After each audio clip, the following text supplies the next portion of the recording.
gotta get out of the way. I can't put my shoes on if you're standing right where I need to sit, you weirdo. Yeah, move. Move your butts. Move your butts. You just move your butt. Why are you being so difficult? Huh? You either gotta go up or you gotta go down. One of the two. But you gotta get out of the way. I don't care which direction you go.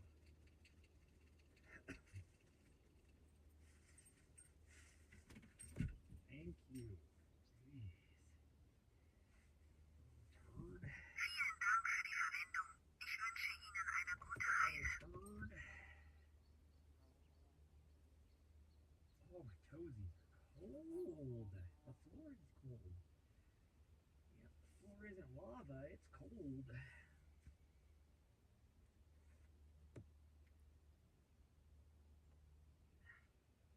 Eyeball itches too. Eyeball itches. Fuck.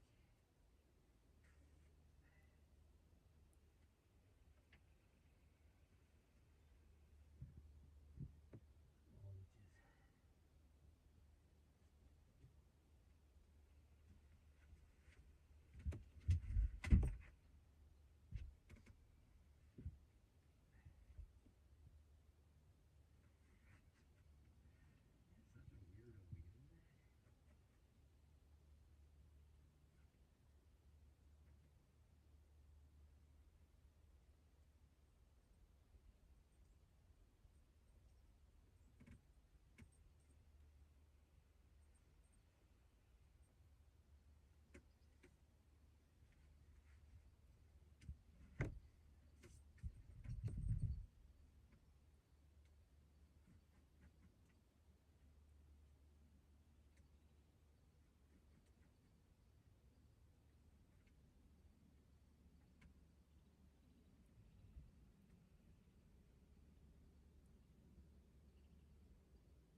Oh, man. This.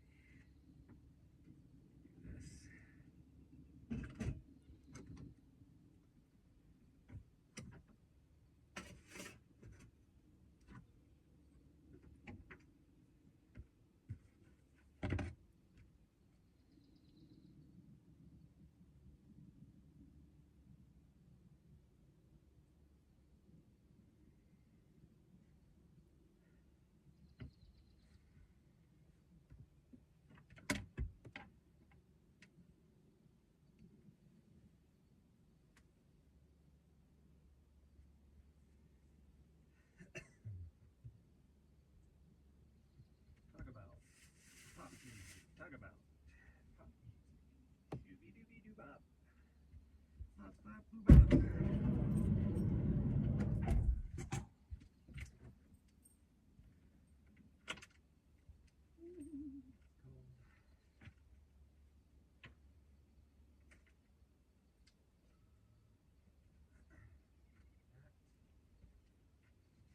That. I could wear that.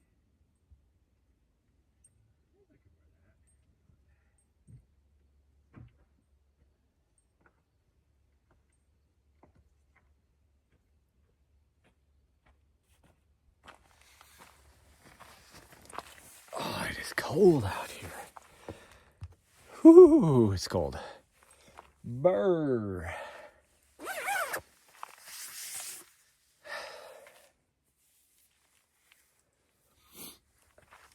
Let's see, I'll put a hat on.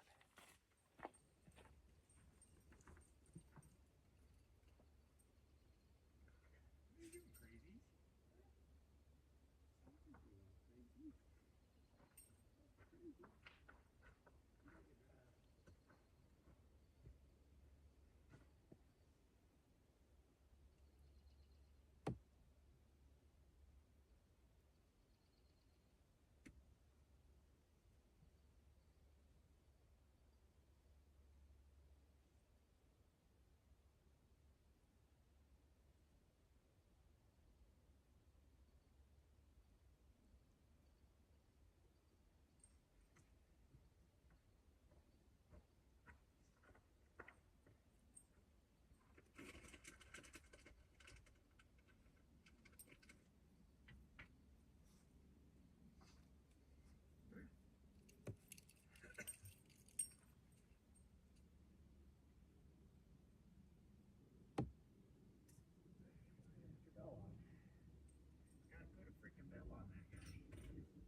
Whew.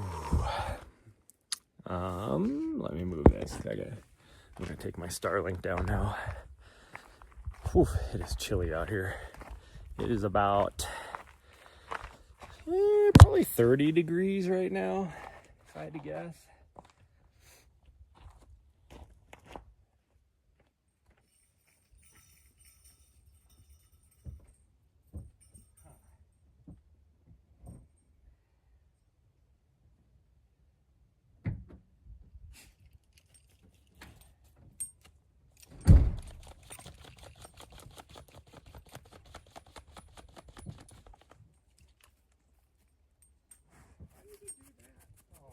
Motherfucker.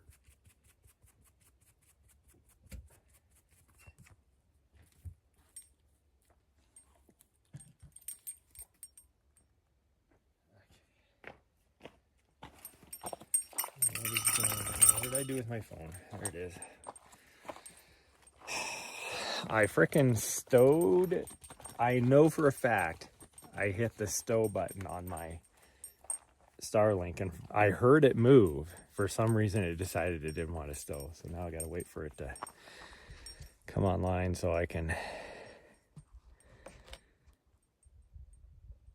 stow it.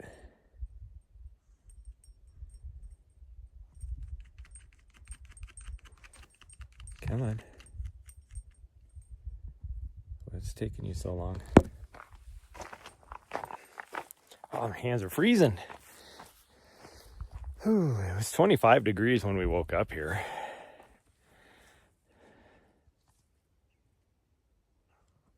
Why have you not come online yet? You're turned on.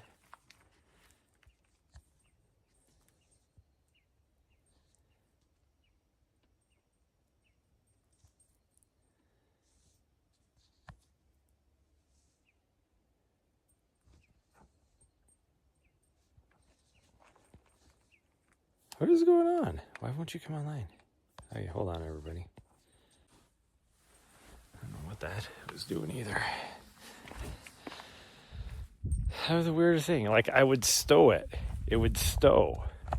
And then half a second later, it would just go right back to open again. It's like, why do you keep doing that? I'm telling you to stow. And then the interface even said it was stowed. So I just timed it and was like, well, F you. I tried it 3 times. So I finally was just like, F you. So as soon as it like went and stowed, then I just turned it off.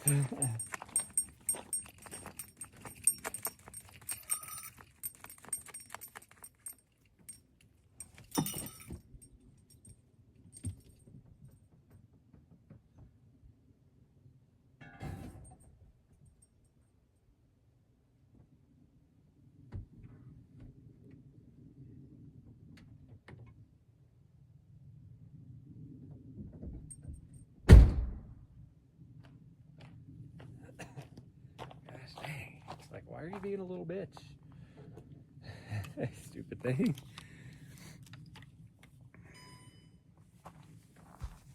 Why is my dog sitting up in the front seat? What are you doing up there, you weirdo? You were so weird. I don't know what was that about. All of a sudden I look over, she's just sitting in the front seat. Like, you were running around outside. Okay, let's grab a couple.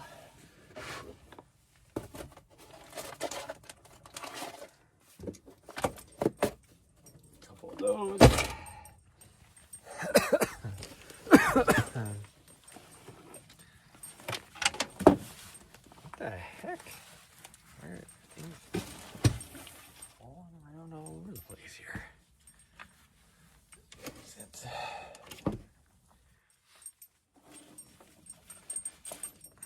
Do I even have enough battery on here to do anything? Yeah, I got a little bit. I don't know how long we're gonna go for, but I guess we'll find out.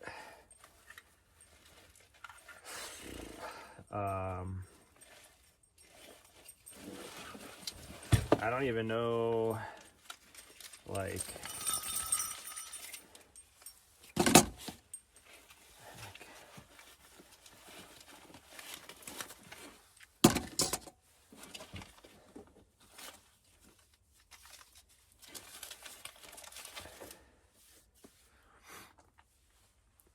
need to put some water in this one bottle at least.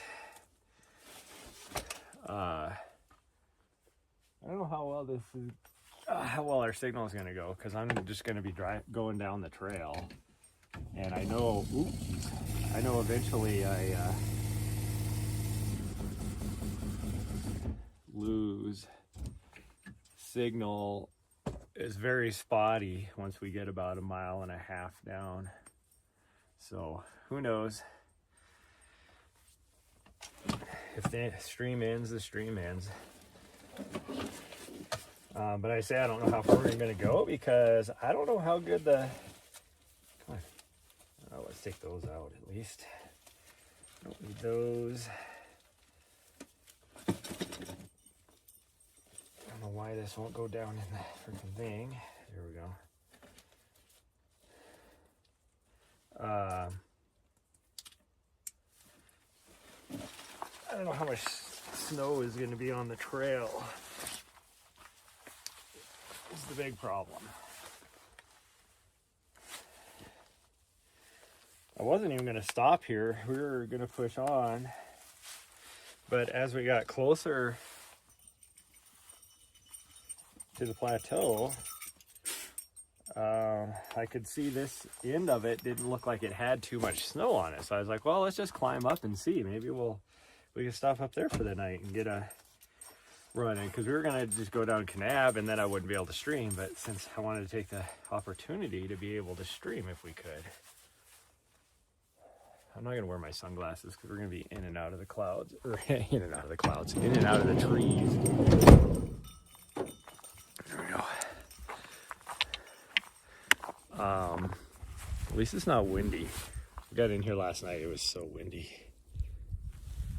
I hear a little bit of a breeze, but I mean, it's not like windy at all.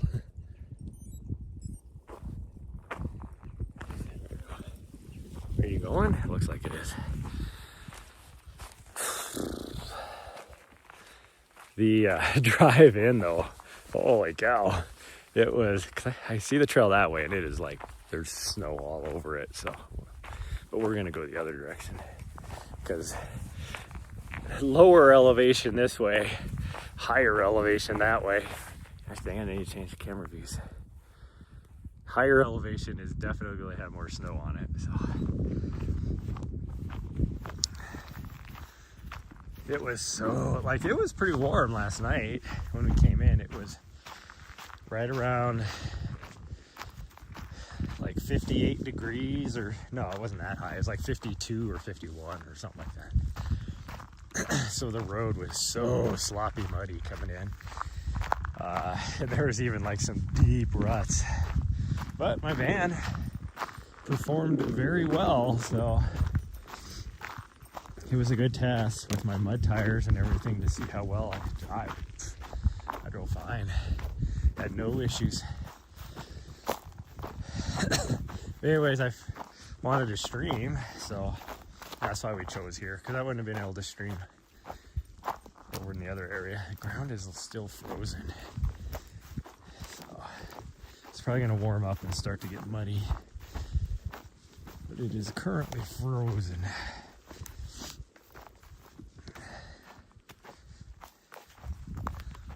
Gosh dang it, I put my gloves on, but I forgot to put my dashboard back on. Here we go.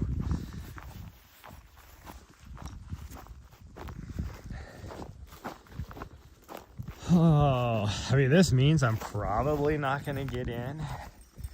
Well, I'll probably get in as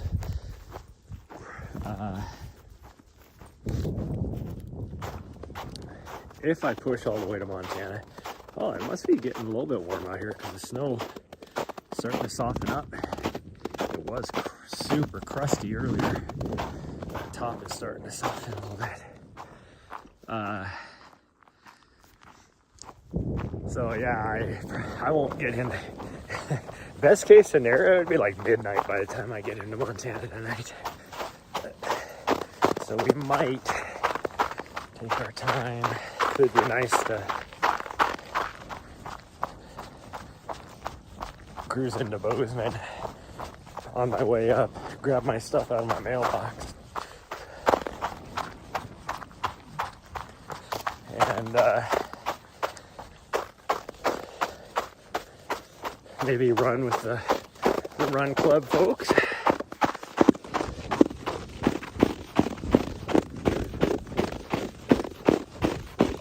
But we'll see. We'll see.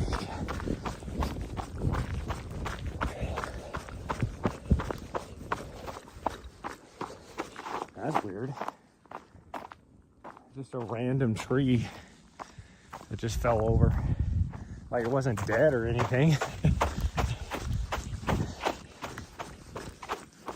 Probably when we had those just horrible winds. Wind out something else, probably a dead tree probably fell over into it.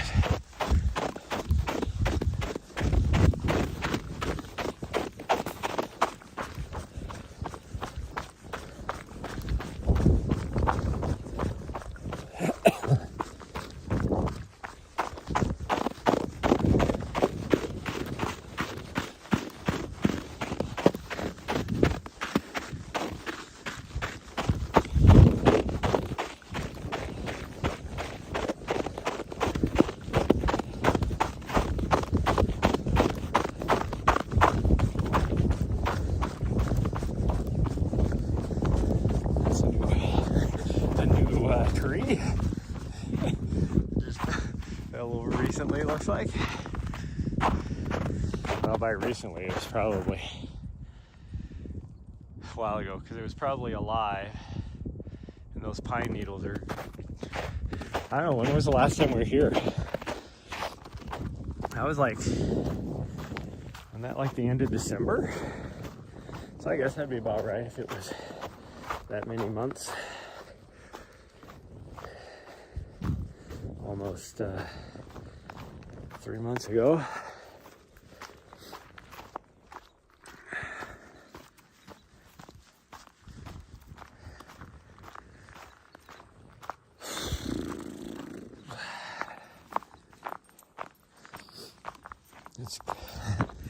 It was a little strange too that I remember specifically last time we were here, there was this,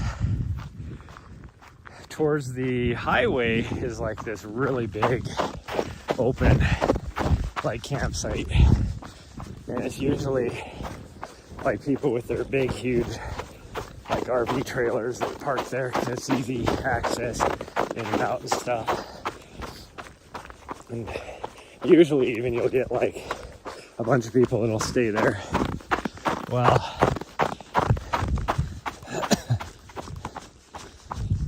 there's one at that spot. There was this big ass RV trailer the last time we were here, which we just discovered was, or just talked about, was 3 months ago.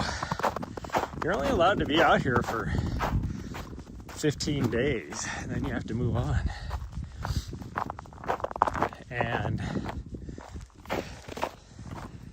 the same exact RV trailer 3 months ago is still sitting there. And it's not like they just recently went in.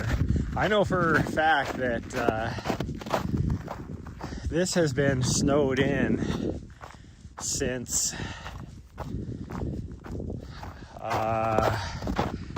the end of February.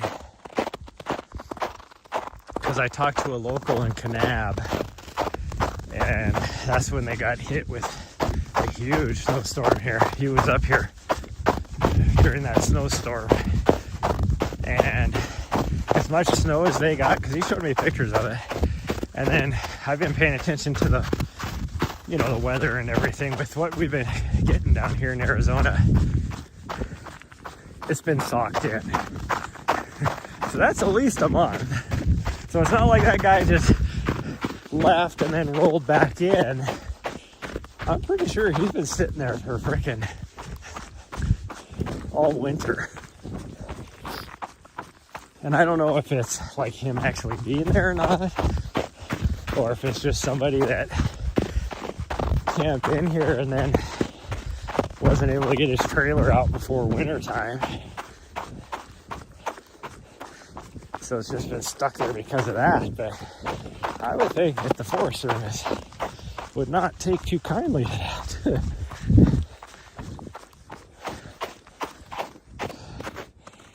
That's a new tree that's falling down too.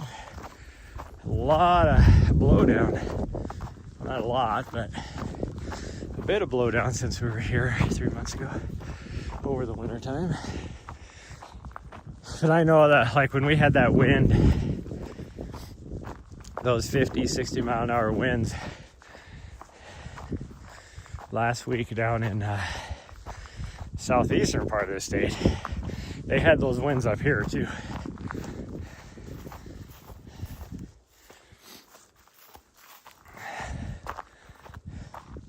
You know, I could probably almost move this one.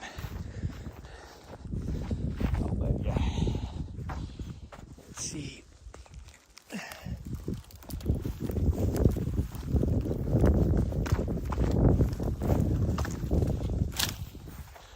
There we go. I did my good deed for the day.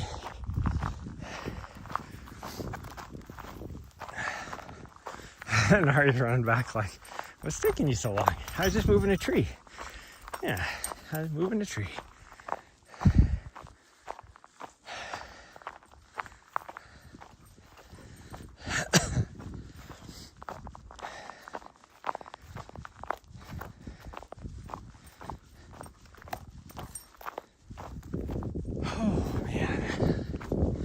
I'm struggling today too. Again, I don't know what it is the last couple nights. Just have not slept well. Well,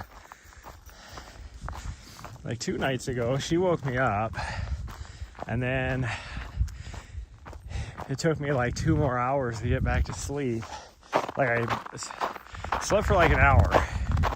Then she woke me up because she had to go to the bathroom. Even though I yelled at her the hour before that, well, it was actually about 2 hours before that, being like, when I went outside to go do the bedtime potties, and she just stood in the doorway, and I was like, you are not going to, yeah, this one I'm not going to pick up and move. You are not going to wake me up in a couple hours because you have to go to the bathroom when you could just go right now. Well, then, of course, she woke me up in a couple hours. But then I couldn't go back to sleep. Like I was up for like just so freaking more like restless than anything. Like I just couldn't get comfortable. So that I just freaking played on the computer for a little bit. And I played, not like playing a video game, I was just doing stuff on the computer. Sun's starting to soften this up.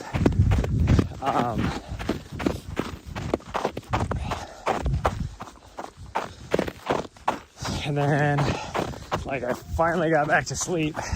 And then an hour later, she woke me up again to go outside and go to the bathroom. Which makes sense because when she went the first time, she came back in and drank like half a gallon of water. And then I couldn't get back to sleep again. I think I slept maybe like another 15 minutes and then I was like, oh, this is futile. And just got up yesterday morning. That's why I was so tired yesterday.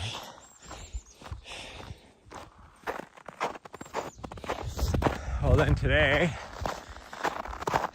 or last night, like, I was sleepy. So I tried to go to bed. As soon as I laid down, it was like just total restlessness. Now, some of it was her fault because she decided she wanted to lay all over the top of me. Well, if you know anything, like if you suffer from like restless leg syndrome or, you know, stuff like that, worst thing you could do is like not be able to move your legs because then it makes it worse. And that's what was happening last night. It said it wasn't like restless legs, I was just completely restless, but she was laying over the top of me, so I couldn't move. Ooh, that sun is hot down here.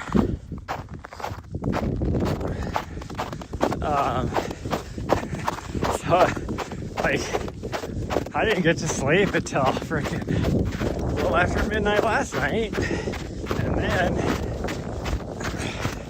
she slept all through the night. But I still woke up at like 2 in the morning or whatever. And then couldn't get back to sleep until about 4.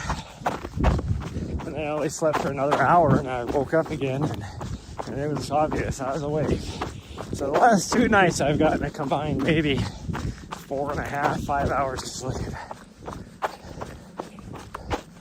So I was just moving slow this morning. And then it didn't help that like my little bench was like so uneven. And I couldn't figure out, like I was like trying to figure out what it was. So finally this morning I'm like, screw it. Figure out what this is. What's going on? So I had to, move the whole thing. Well, it was a piece of like one of her nyla bones. So so then I fixed that, and then she's like, "Oh, it's my nyla bone." So then she wanted all morning, which I was fine with. But then she like flung it, and it dropped down at the back of the van. So like I can't just reach down and get it. I either have to go outside or like essentially open the back door a little bit and then just hang over the end of it to try and reach it. And I wasn't going to do it because I'm like, I'm not going outside. It's freaking mid-20s outside. And then, like, I don't want to go out there. So I was like, well, and she just wouldn't let up. She was just bugging me to get it. So I finally like just cracked the door a little bit, so I could fit down in there. And when I swung my feet over, totally kicked my freaking coffee cup. Coffee everywhere. And I had only got like 2 sips of coffee out of it. And I was like, this is the worst morning ever. I mean, I've had worse mornings, but that's what it felt like. And then it was like, I didn't want to grind new beans and, go through the whole thing to make another cup of coffee. So I just took my old, the beans and the grounds that I used in the first cup and just poured over, made some more hot water and poured, because I just have a pour over. And that wasn't the most awful cup of coffee because I was super weak. For some people, it's probably a great cup of coffee. I like strong coffee. So it was like freaking weak tea more than anything. So yeah, it just has been a good morning. Two nights is almost 0 sleep, and so I don't know how far I'm going to be able to drive today. That's why I'm like, I don't know when I'm going to get. One of my friends is like, when you get to Montana? I have no idea. I don't have a set time I need to be there. I'm just going. This next week, the weather's supposed to be fairly decent, so that's why I'm going now. Because you never know. I mean, it's still like almost 2 months worth of winter weather in Montana. So. Okay, well, we're going to continue on down the trail. But the signal is going to be spotty. So, like, I'm going to go like another 1/4 mile and I'm going to start losing signal. But I start picking it back up again. It just depends on the day, really. And oddly enough, how the wind blows here. Whether the signal's going to be very good or not. But I'm going to keep it up. I got to get at least 8 miles, so we're going to go another 3 miles down the trail, and then maybe even more. We'll see.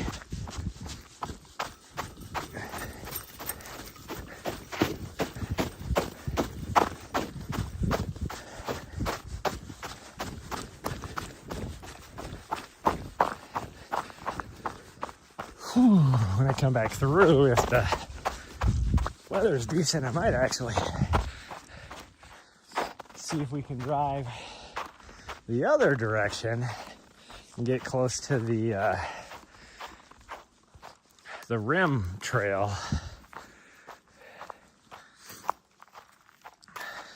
I won't be able to live stream that, but at least on that, because it kind of goes up and down a little bit, I get a decent, like if I ran, I'd have a decent amount of vert here. If I run that, I might get maybe, I don't even think I'd get 1,000 feet, truthfully, because I'm not gonna drop down that much for sure. And I don't think there's that much rolly hill.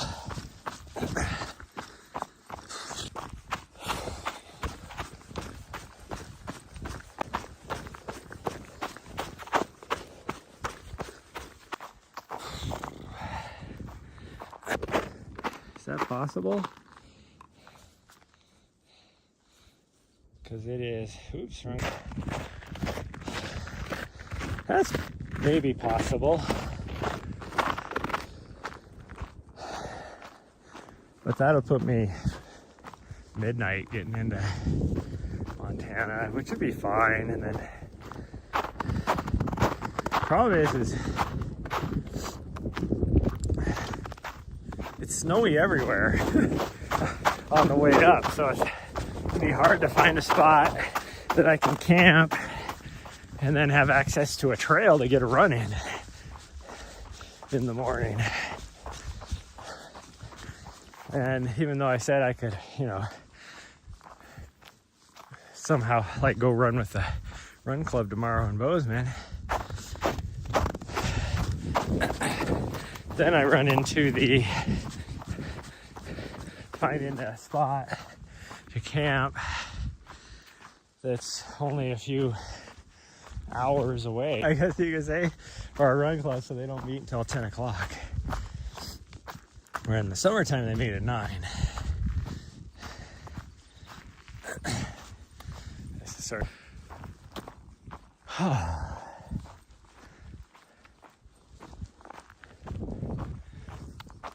yeah, I am just out of gas after not too many days of sleep. Surprised I don't have my signal back. I should be out here enough on this plane that usually I have signal by now. It's just that first drop off because you kind of go into a little bit of a gulch or whatever you want to call it.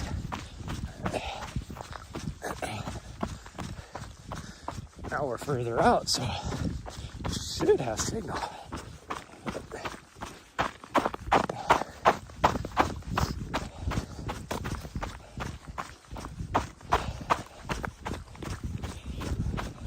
Thought about running the other way. Like last night, my intention was to run the other way because then I have good signal the whole way for at least 5 miles. But the trail would be, there'd be so much snow, so I didn't want to worry about it.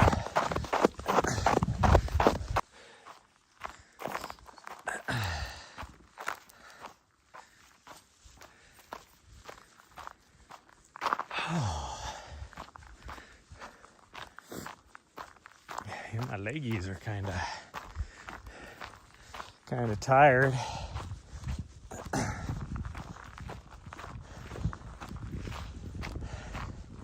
So if I get out of here by, this is gonna, that'll suck.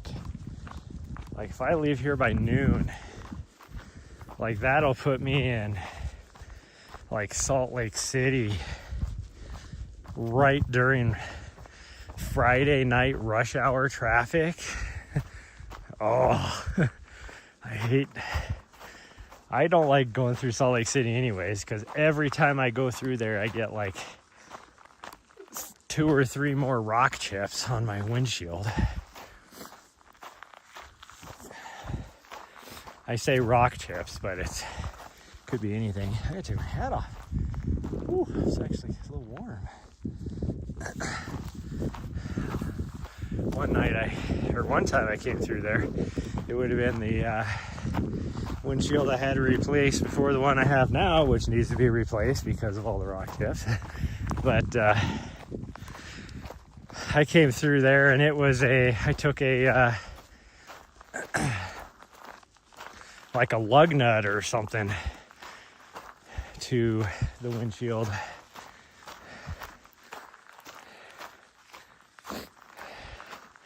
The big freaking chip that I have, I mean, it's all like, it's probably 2 inches in diameter, little spider webbed type of rock chip with cracks everywhere now. That was from a freaking semi that did not have mud flaps. It was a flatbed semi trailer that was empty. No mud flaps, that kicked up a huge ass rock, which I thought about, like, it's too bad I didn't have like a dash cam, because that's illegal, not having mud flaps. And so if I would have been able to catch it on camera, all that happening, then could have gone after him to where he has to pay for my windshield, not me. Because yeah, my insurance will pay for it. I have a freaking $500 deductible. It's like even my windshield I have now, I replaced it almost a year ago, and I didn't even make it 100 miles away and got like a chip. And then, of course, had to drive through Salt Lake City. Had to come down here for something. I don't remember what it was. Or had to go somewhere for something. Actually, it might have been when I was going to the gorge over in Oregon, working that weekend. When I got back, I had like 3 rock chips and spent the money to get them replaced, or not replaced, but to get them fixed. Well, it's what, like freaking, that was over $100 right there to repair all those rock chips. So that's like cheaper than $500 replacing a windshield. And then the very next trip,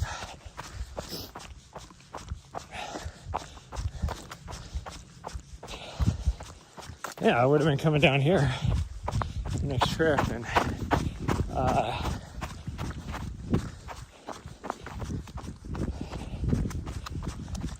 was I coming down here? I don't remember. Going somewhere. And I got like 3 more, and I'm like, well, at this point, it's gonna be more expensive now to keep replacing rock chips than a deductible. So I just didn't get them fixed, and then, which was a good thing, because even if I wanted to, like a little bit later is when I took that huge freaking rock from that semi trailer. And then it's like, you can't fix that one. It was instant, like, ain't no fixing that. And then just in the last month, I've gotten like 5 other new rock chips driving around here. And I don't tailgate people. It's not like I'm right up on their ass, because my van does not stop that fast. So I keep my distance, which sucks because, I mean, it's good for me. What sucks is, so I have a space. Well, people take that as an opportunity to, when they want to get over in my lane, it's like you could easily get behind me, there'll be like nobody behind me. And what do? They're like, I'm gonna pass you, and then pull up right in front, or, you know, pull over right in front of you, or get over, you know. It's like, I'm riding the guy in front of me, granted with a distance, so you're gonna have to slow down to the same speed anyway. Why did you just get behind me? So then I have to back off even more.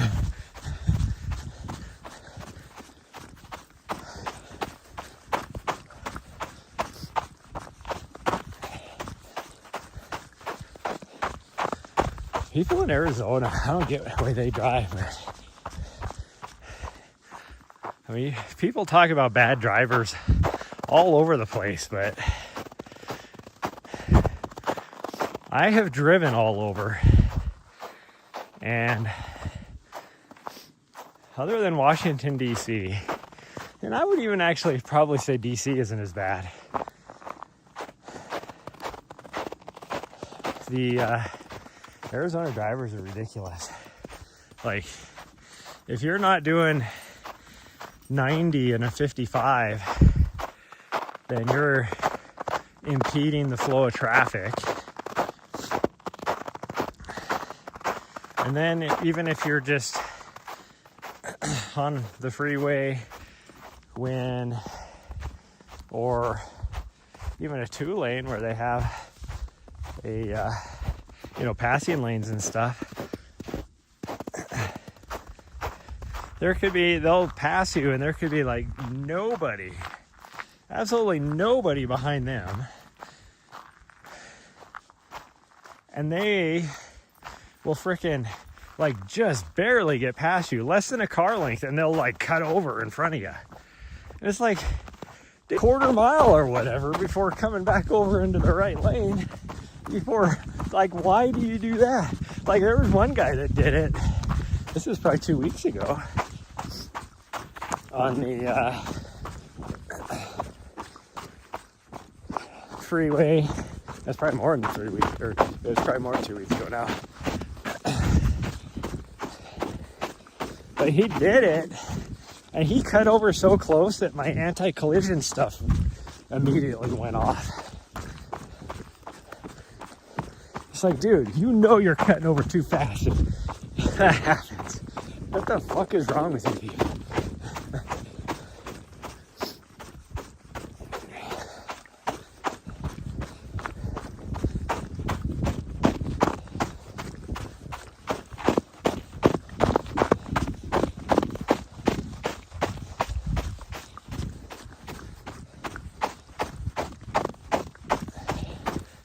Like driving yesterday, it would have been, well, it was like as soon as I, got on the freeway to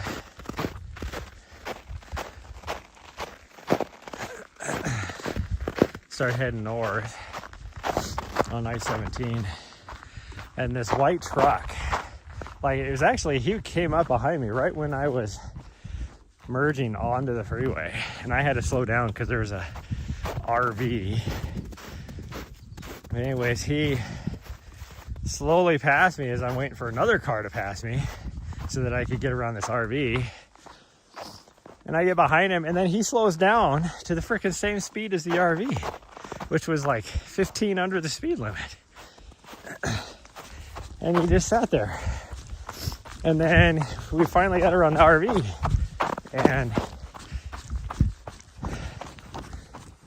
I'm waiting for him to cut over. He just sat there in the left lane. So finally I was like, well, screw it. I got over in the right lane. And as soon as I did that, here we're coming up on a semi. Well, then he slows down and just stayed like on the corner of the frickin' semi, that he was far enough back that how do I want to put it? He was close enough to it that you couldn't pass him on the right, to get around him and then go around the semi. He just hung there. And so then I was sitting there behind him, cars are getting backed up behind me. We're all waiting for this dude to do something. He wasn't passing the semi. He wasn't slowing down. Well, then all of a sudden he did start to back off a little bit. And I think it was because we went up a hill. He was slowing down, the semi wasn't, which is weird. He was slowing down, the semi wasn't, which is weird. This isn't like an old truck. It's like a freaking, 2020s at least. Like Ford F-150. And so the cars, I'm not exactly in a freaking sports car. So then these other cars saw the opportunity and shot over in the right lane to get around this guy. And well, now the traffic's moving so fast and I can't accelerate up a hill very fast. So I'm now stuck behind him as everybody that's doing 90 is whipping around the right hand side to get around him. And then when there was an opportunity to finally pass him, the dude sped up. Like, I got over to go around him, did my best to try and accelerate, and then he sped up and took off. And I'm like, is this dude just like fucking with me? Like, what the fuck, dude? And then I didn't see him, now I'm just cruising at my speed limit. I'm not doing any more than that. So I'm just cruising at the speed limit. And then this guy, all of a sudden, about probably 4 or 5 miles down the road, I catch back up to him again. And he's still just riding the left lane. And so because now I'm like cruising, I was able to just whip around him on the right and get around him. I'm just doing my speed limit, my speed. And then about 20 miles down the road, as we're climbing up onto the Mogollon Rim now, I had to slow down because I got stuck. When you're coming up on slow traffic and there's somebody to your left, so you can't just like whip over. You're going uphill, it's pretty steep. So I had to slow down a little bit and wait for other traffic to clear out so I could get over. And once you know, here comes this guy. He just goes flying past me on the left. And so I had to do my slow acceleration to get past all these truckers going up Mogollon Rim, and got to the top, and here I catch back up to this guy again, and I pass him. Well, after I passed him, then he just sped up to my same speed. And it's like, dude, pick a speed and just hang with it. Like, so then I was like, this dude has to just be fucking with me. Like, get a life, dude. And then when it changed, you get into Flagstaff around Fort Tuttle, and where it changes from 75 to 65, I slow down, of course, and I'm taking the exit into Flagstaff anyways, even though it's not really an exit. Really, if you're taking an exit, it's to get on I-40. The road, the I-17 just goes into Flagstaff. The freeway ends and it just becomes a street. But yeah, as soon as I did that change, I slowed down. That dude, he just kept on going. He didn't care. Pretty much everybody started slowing down, except for him and a couple other people.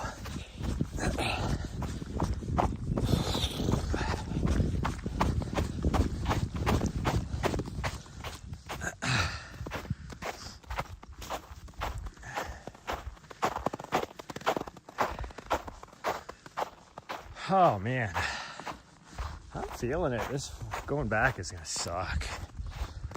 I think we're almost to that sinkhole, right? Or did we pass the sinkhole? Might have actually passed it. I've been talking to you guys, so I haven't been paying attention.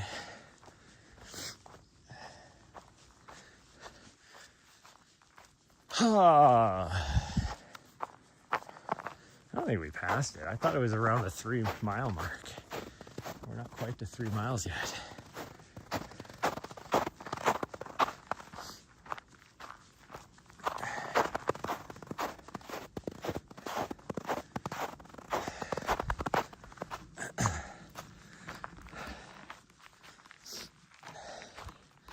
Dog's having fun. When we got back here last night, even though it was like freezing, like let's put it this way, temperature wise it actually wasn't too bad. Like I said, it was like, well, I think after we got back in where we're at, it was like 46 degrees, but at the top it was like I said, like 51 or 52 or something at the highway, which is I decided to come back this way. But so it's still not terrible, like 46 degrees. But that wind was just whipping. And so it made it feel a lot colder. And it was funny because she was like, saw the snow and everything, and she's got instant zoomies. I don't know why she likes the snow so much.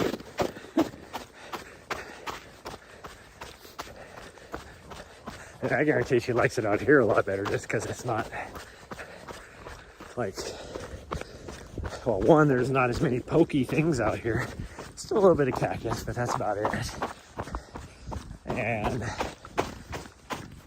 she, so then the ground's, you know, a lot softer on her feet, not as much sharp rocks, that kind of stuff.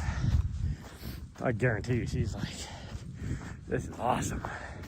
That's why she loves it. Oh yeah, we made it past the sinkhole because we're almost to the burn scar. Okay. That was right at the 3 mile mark. Okay.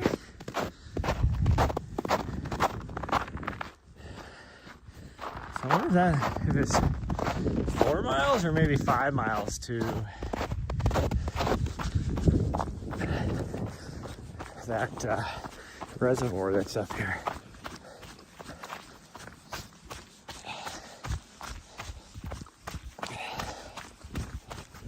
It's starting to get a little muddy.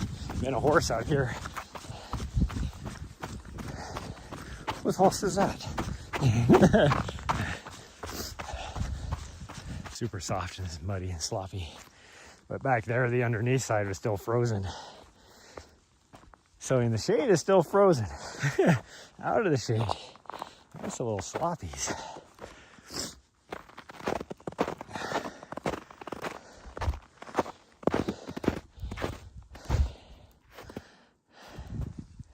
Is that a turkey? These big old footprints? I didn't know turkeys. That's got to be a big ass turkey for the footprints to be that big. So I've seen turkey tracks before, but I've never seen them that big. I mean, I hunt turkey. I should actually see if I can maybe hunt this here. No, I wouldn't be able to, because I think open season is April, and that'll be right in the last part of my training block. Probably the most pivotal part of my training block.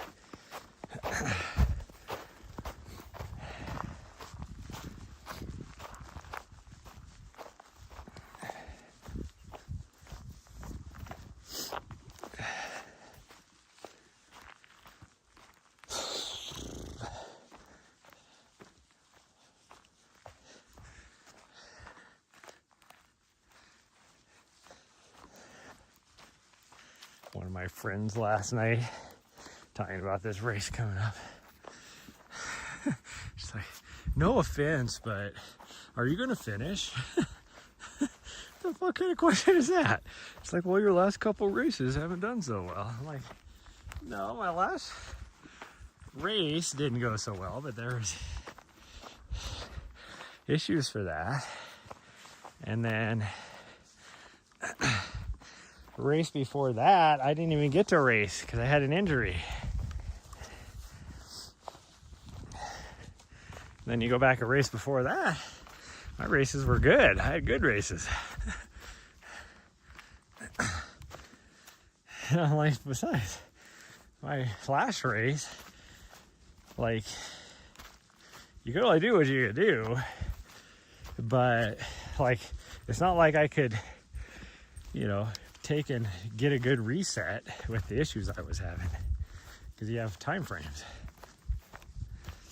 This race, I can almost probably, you know, reset for like 12, 18 hours or something, and then continue on with the race and still be good, meeting the cutoffs and everything. It's like, so what the hell are you talking about? I'm gonna make it. Yeah, whatever I need to do, I'm gonna finish.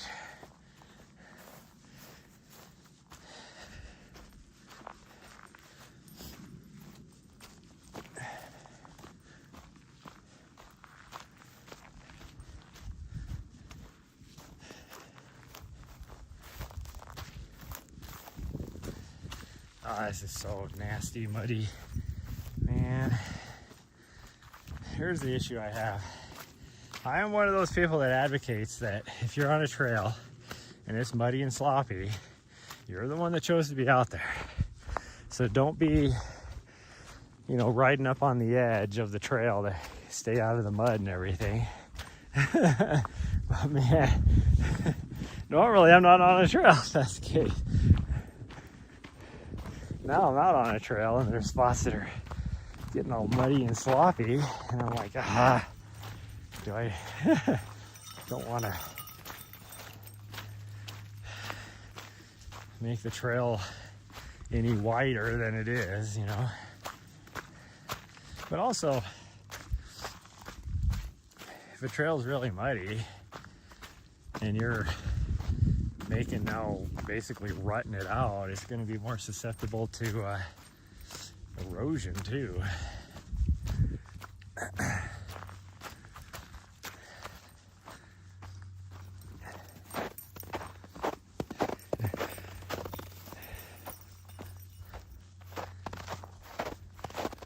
Ooh, it is getting warm out here.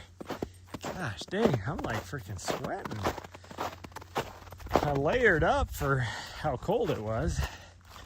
It is getting warm quite fast though. I've already taken my hat and gloves off. I could take a layer off my top as well, but that sun. I don't know what the temperature is supposed to be like here, but I'll bet you it's supposed to be probably pushing 60 again. Probably by the time I get out of here, that forest road coming in is going to be super sloppy again.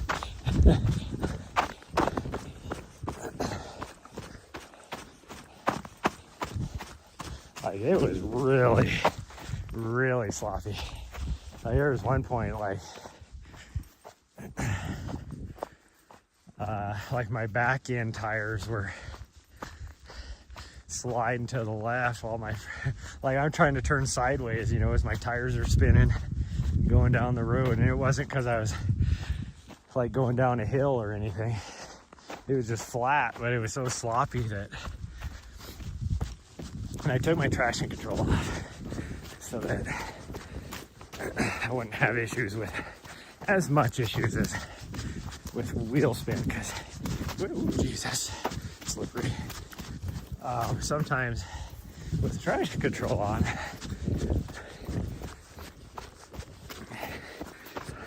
the computer doesn't go fast enough, and it doesn't want you to, you know, like if you're going down the road and it's icy or whatever, and when your wheel spins but you're still, because with that all-wheel drive you're still doing whatever, you know, then you could flip sideways because you're getting traction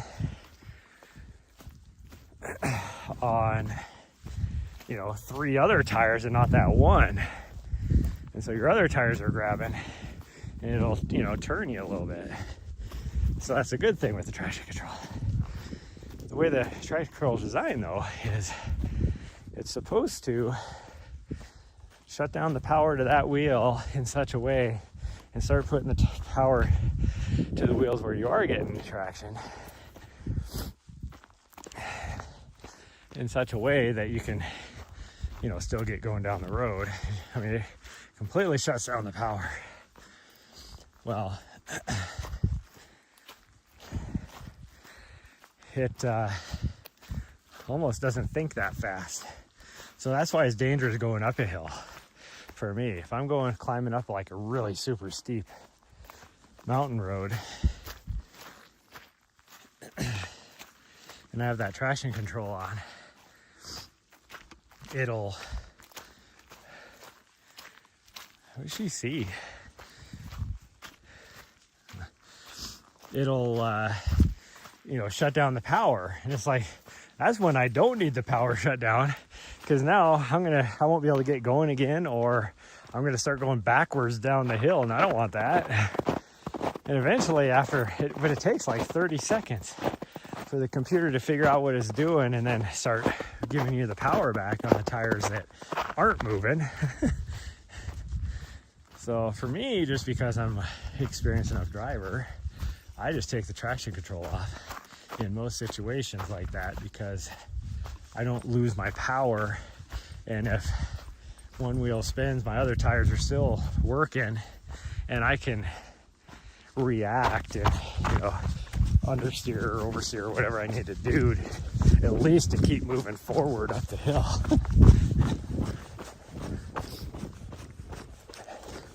But all that being said, last night without my traction control on, coming through the mud was actually kind of fun, because you just get to kind of, you know, turn sideways and spin the wheels, throwing mud everywhere. So I was like a little kid. But those tires do pretty good. We have some pretty expensive off-road mud tires, so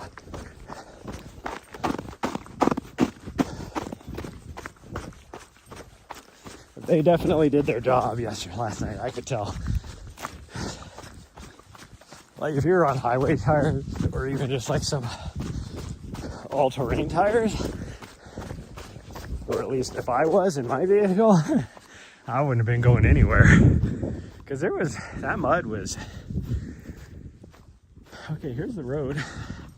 I think from here we got like 1.5 miles. Yeah, so it must be 5 miles to the tank up here. Anyways, I like most of that mud coming in on that forest road was a good, 12 inches, like a good foot deep.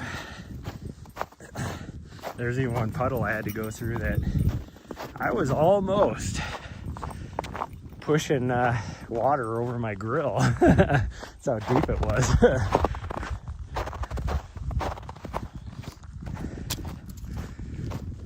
But the road itself right there at that spot was pretty rocky, so I had great traction there. It wasn't like I was going through mud. On top of that water was just a big puddle sitting on a rocky part.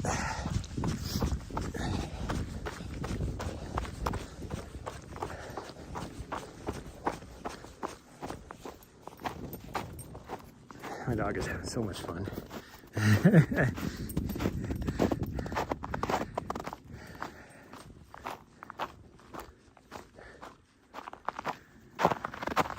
One, there's squirrels and chipmunks galore out here, as well as birds and whatever else.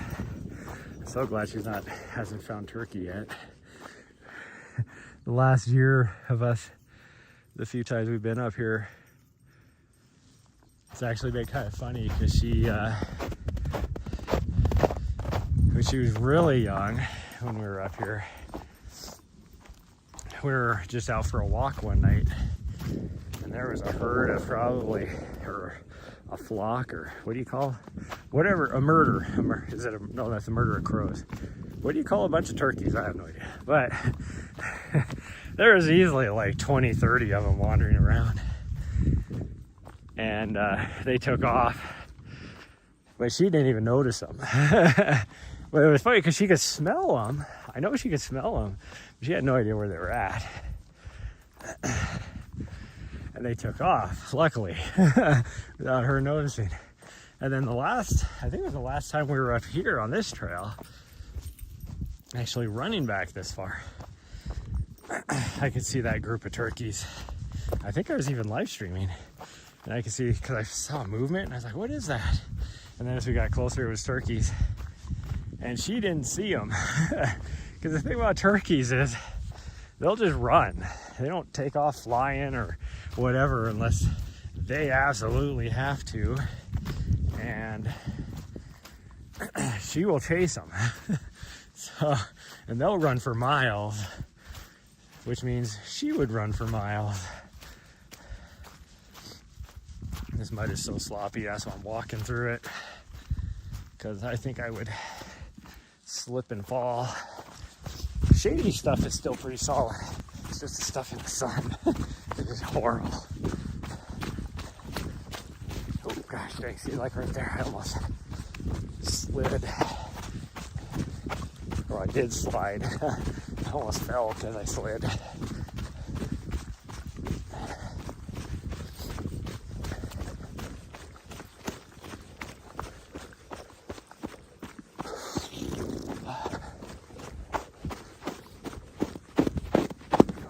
Ready to turn around anyway, so.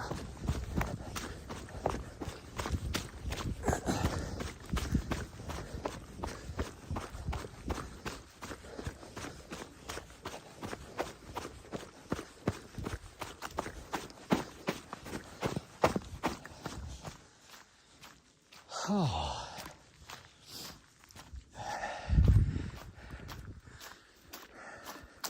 Yeah, this is our gate. We'll just turn around here at the gate. That'll be right at 4 miles.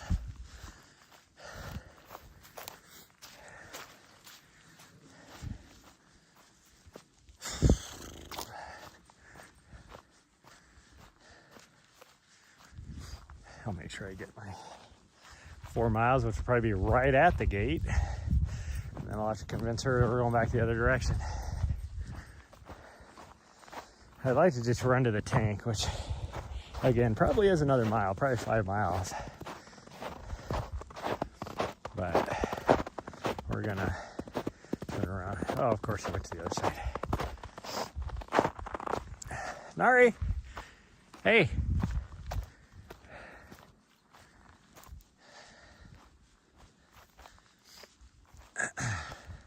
She'll figure out I'm not with her at some point. There we go, there's the Arizona Trail. Kabam.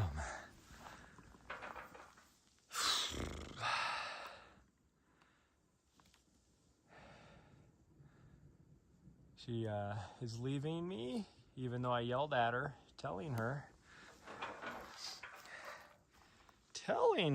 that we're not going any further. We're just going to the gate. She's leaving me. We'll wait for her to figure out that the out of shape old guy is not with her. See how long it takes. I yelled at her once. I'm not even gonna yell at her again. We'll just see how long it takes for her to get back here.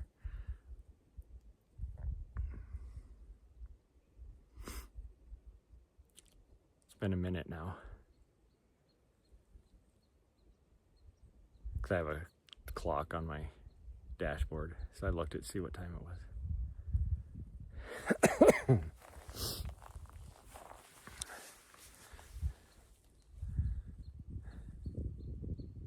Oh, I hear her running back now.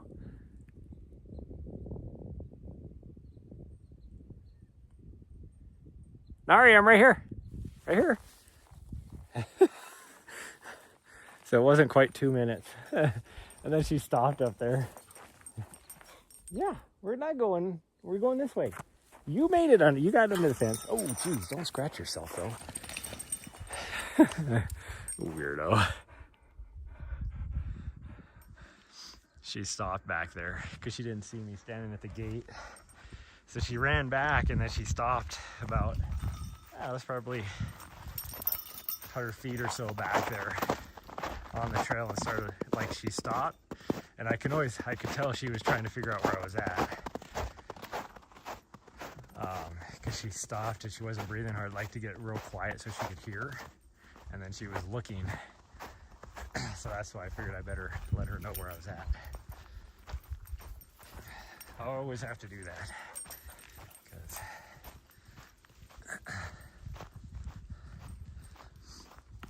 Oh, all of a sudden I got a little bit of a headache. I don't know what that's about. I had a headache all morning, so why am I getting a headache now?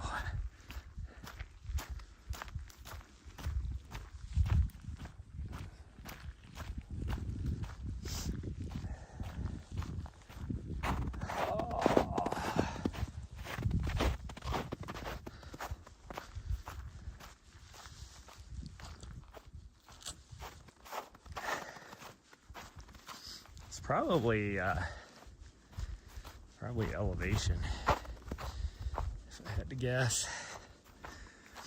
My brain is finally figuring out that, hey, we are at a higher altitude. It's like when I did that run on the crest trail, like the day before we ran, and I got up to just shy of 10,000 feet. Like the day before, I mean, we started at, what was our base elevation there?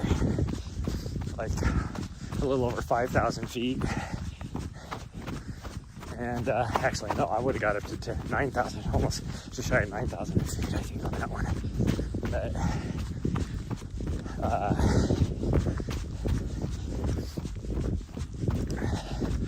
so, I mean, I got a little bit of altitude there. But then we went the next day up on the crest trail, and I could feel it there. It was, you know, you have that kind of lightheaded, swimmy feeling, and most of that run we were over 9,000 feet. Like, I think our base at the trailhead was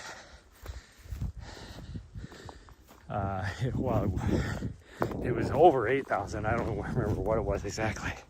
It was over 8,000. So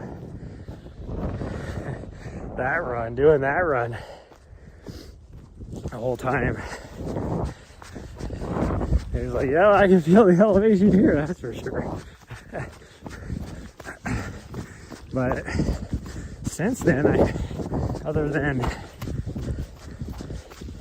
the next day we did that lower mountain, but even that was only like, what was that one? I guess it was almost 8,000 feet, I think, on that beach. I mean, I don't remember. I took a picture with the signs on the Instagram. Whatever, it was 7,000. I thought it was like 7,975 feet, but just shy of 8,000.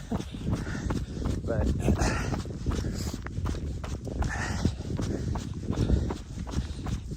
the base at the mountain was pretty low. And then after that, I haven't been above 5,000 feet really since then. So to come right back up here, it's like that swimmy feeling again. That's probably why I got a headache. Whew, 5 miles to Highway 89. If that was true, we would have 3 miles to our campsite. That is not true. So I heard a woodpecker. So I, like a year ago or whenever it was, it's actually probably 2 years ago, I saw those thru hikers out here, and it was like, they were on the other side of the next road where I think the sign says 2 miles to the highway. And they were eating lunch, and I was talking to them, and they're like, yeah, we're gonna do it, like have an Uber or whatever. We're gonna go Kanab for a little bit, do a reset, because they were doing the longer trail where you start off up in Utah. And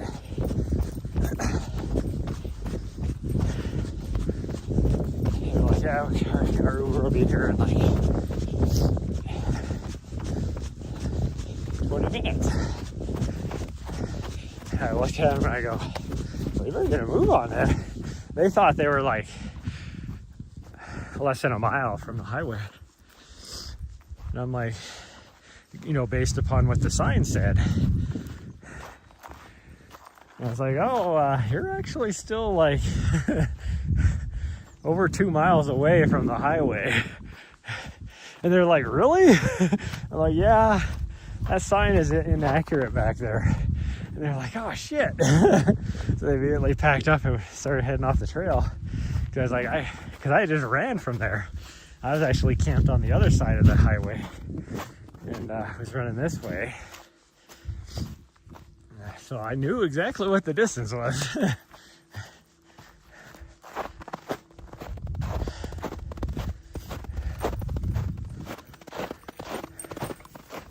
Oh. You may wonder why I'm just kind of moseying about. Mostly because I want her to have fun. Because we got a long drive today, and she is not doing well with the drives. Although yesterday she did pretty good. She actually did pretty good. But today will be a longer day of driving too. So I'm trying to just let her have some fun. Me, I just need time on feet. That's all today is time on feet. So if I'm out here an hour and a half, or if I'm out here for 3 hours, 3 hours is better. So she can take her time, or I can take my time. She can have fun. She has some fun. She's having a lot of fun. So that's important to me. I want my dog to be able to just be a dog sometimes. Not a running dog, just a dog.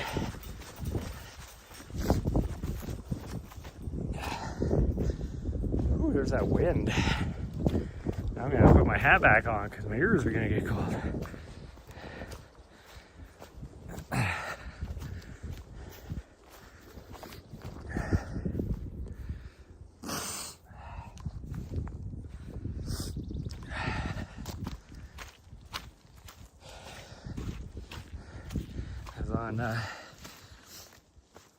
I don't know how I got on this side of TikTok.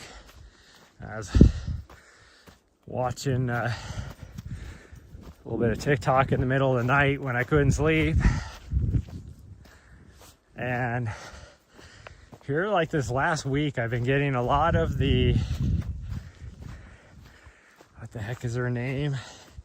Like, I don't even know who the person is, but everybody's like been doing the Molly Long choreography stuff, little dance stuff.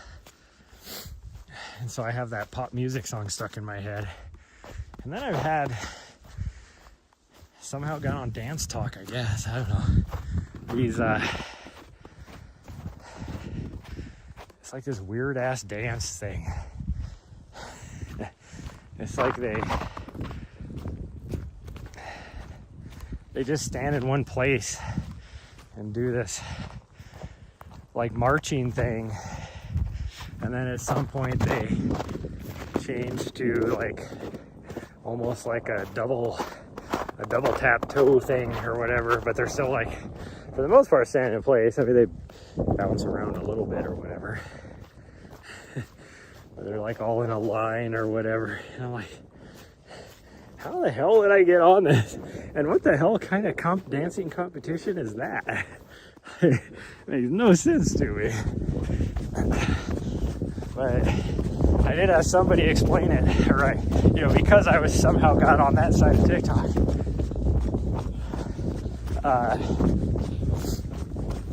And I turned off all like the you know, the targeting stuff on TikTok. So I just get random shit on my For You page all the time. Which in one way is kind of cool because I get, especially when I get on the political side of TikTok, I get both the left and the right showing up on my feed. And a lot of times they'll be talking about the same thing and you're like, wow, you guys are like, look at things completely different. And then a lot of times it's like, well, I'm gonna go and figure out what the actual facts are. Because you guys are, you know, swaying it to your bias. What are the actual facts? And then you find out that both sides are completely wrong, and it's like, and even worse, me as a, I guess you could say, an independent thinker. Wow, this is so nasty. I'm like, looking at it, I'm like, how did you even get to your conclusion? Like, if you look at the facts, well, I think what it is I do see this more on the left than on the right, but the right does it quite a bit too. But they just take, like, they'll see a video that someone else made that is like trying to spread, you know, propaganda bias, instead of actually going straight to the facts. So they're not coming to their conclusions based upon the facts. They're coming to their conclusions based upon somebody else's bias. And it's like, no, stop doing that, you fools. But I guess right now I see it more on the left than on the right. It's just because most of the political stuff is about Trump, and whether you agree with what he does or not, the left will like take something he said, or mostly that's where I see a lot of this stuff is just, you know, stuff that he says, but it'll just be like an excerpt instead of the full context of a conversation or something he says, and they immediately go with it. Where the people on the right, it's because, you know, that's their political candidate, so, you know, they know what the whole context of the thing is. So that's why, you know, there's that two differences there. But you also see that, you know, when you're talking a lot of the Democrat political leaders, where it's the exact same thing. The people on the, you know, the right, the Republicans, will just take a little snippet of what they say and then blow it out of proportion, and then the people on the left, they know the whole context of the thing, and so theirs is more accurate. Republican president, that's why it seems to be that way more. But if you go with like things I follow, it's all one, I don't remember what it's called, one news thing that just does the facts. Like, there is no so-and-so, you know, president so-and-so did this, or this country did, you know, instituted this policy, and this, you know, whatever. It's just the facts. It doesn't say any opinion based on it, like, whatever. It's just, and then they have in their notes,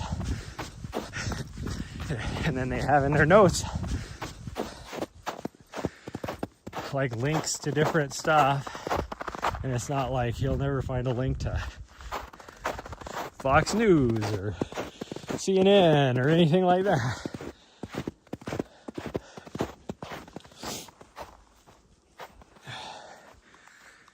Oh.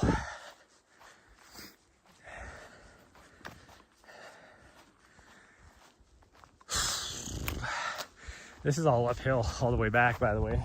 I forget about that until I'm running back.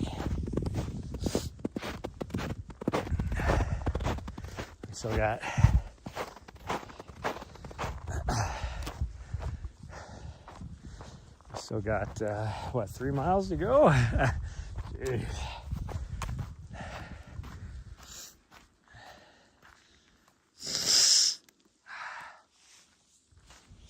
Nose is all running too, because it's like right at that perfect temperature and everything. That nose is going crazy. Nose is going crazy. I will say though that the smell of the ponderosas right now, is with that sun heating everything up a little bit, is so nice.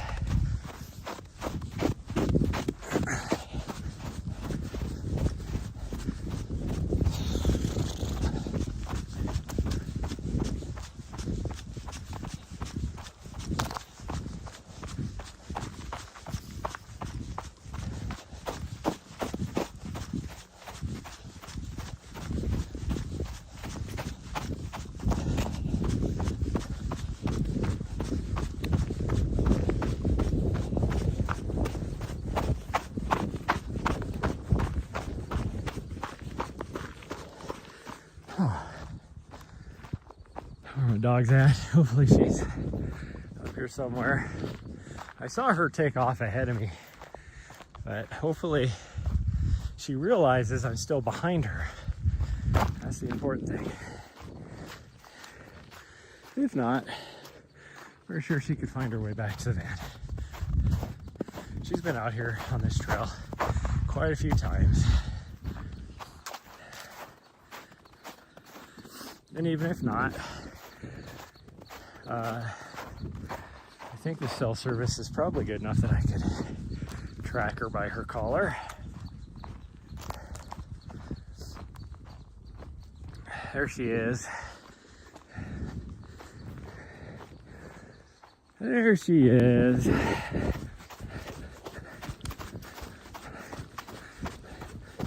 She waited just long enough to see the top of my head, and then was like, yep, he's still coming this way, and then took off again. Oh no, she's still standing there.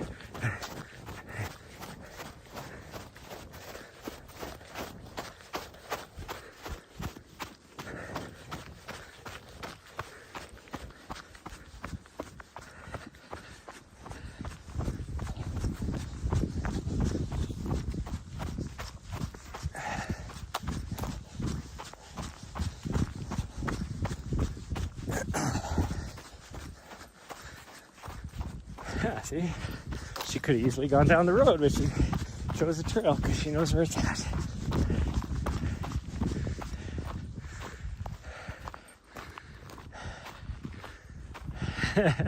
She's so funny.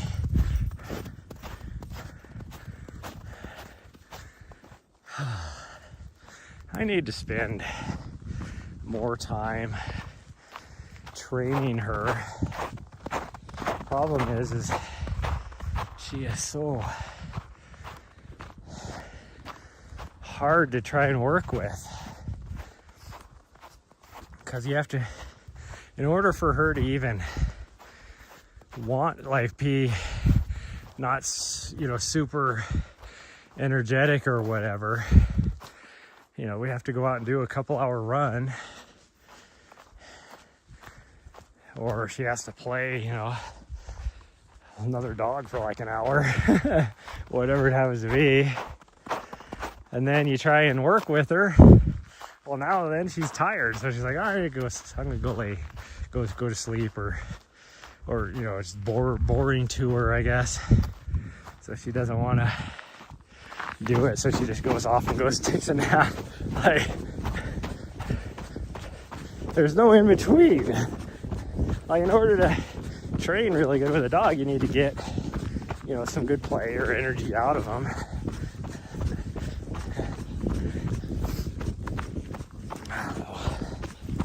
And I'm not the best trainer anyways. I'd like her to be a little bit better. Like, she used to be pretty good with a lot more commands. Her recall used to be a lot better. Now it's selective with her. If she really wants to, then she will. If not, she's like, I know I'm faster than you. It's not like you can come and get me.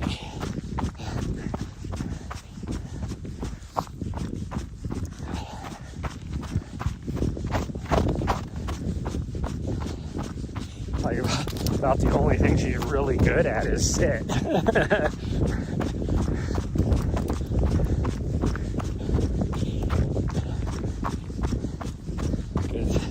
I think most of that is just because whenever you ask her to sit, she knows it's because she's going to get either a treat or something like that.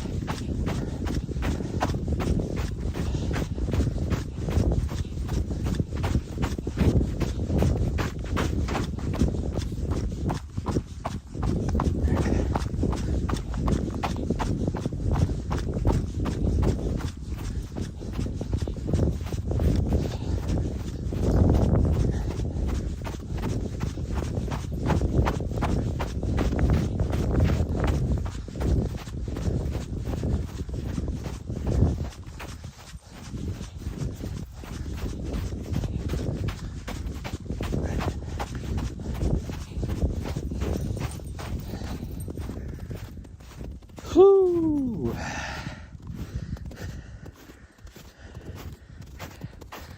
These shoes are so muddy. Like, even go through this snow.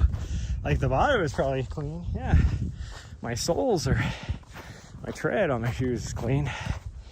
But the sides and even the top above my toe, because some of that mud was so deep, it's all muddy. Probably. No, maybe if I just scrape my toes, whatever, clean off. No, I'm pretty sure it's just embedded in the shoes.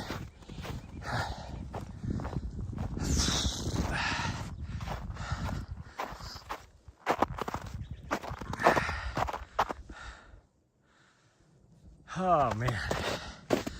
Okay, we can run for a little bit more. We can do this. This is not much of an uphill. For some reason, when I've done a lot of high elevation stuff, and the fact that I've only got, nice, girl, thanks for coming back, checking on me. The fact that I've only gotten like 5 hours of sleep at the most the last couple nights combined. I'm a little tired. This is a 4% grade uphill. That's nothing. Yes, it's kicking my ass.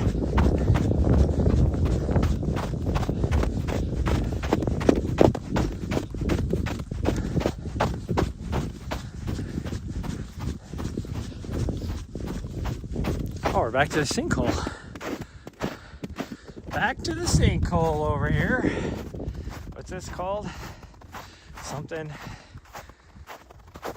I don't remember. Might just be called sinkhole. I was gonna call it Joe's sinkhole, but no, Joe's reservoir is what's like whatever, however far down the road, 5 miles or something down the trail.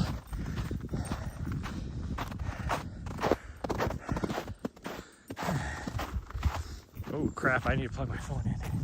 Gosh dang, I am like, oh no, oh no. Gosh dang, come on, work. I'm gonna lose the fucking stream.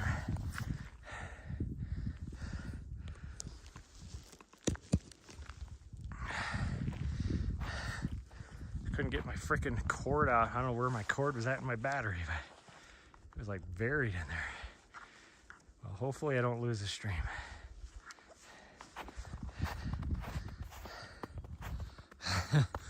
Okay, I think we're good. I think we're good.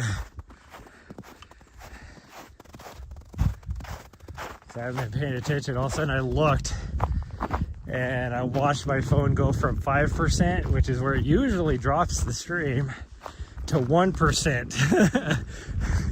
And I was like, oh crap.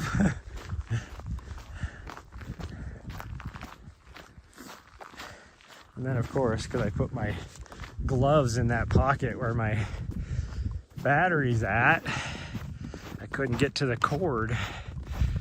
And then I was just trying to pull the battery out because I know the cord is attached to it. And I couldn't get the battery to come out. It was like, no, I don't want to come out. Why did it come out of the pocket?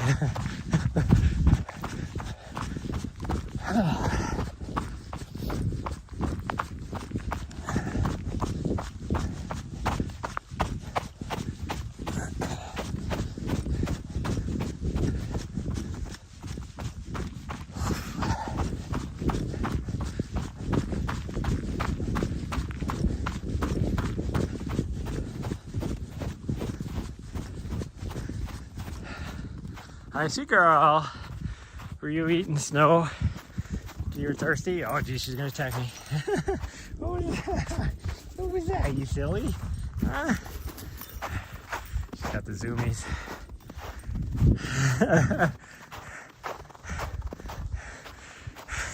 It's always scary when she comes running at you. I understand why. Because she just wants to say hi to people. And she'll just go running at them like she just did me. Why they get scared? Because she looks like a freaking mad, like a, what do you call it? Like you know, crazy, like a mad crazy dog running at you.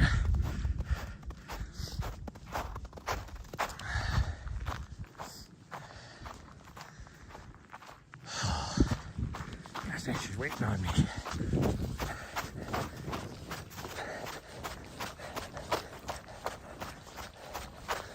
Come on, let's go. And I'm like, I'm trying.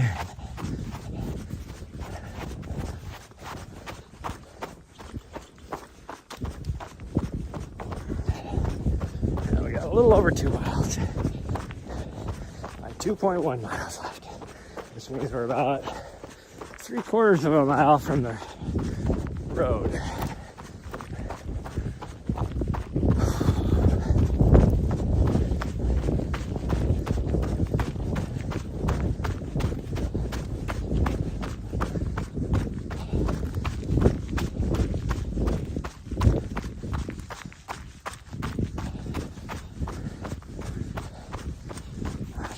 Gone. She was chasing something or what, but she's gone.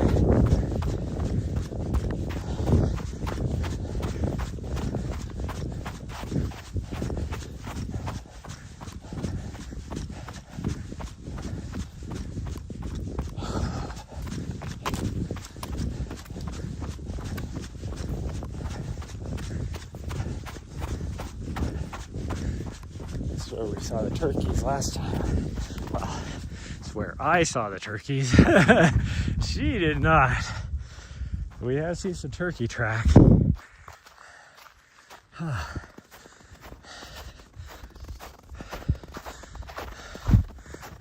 she's coming back.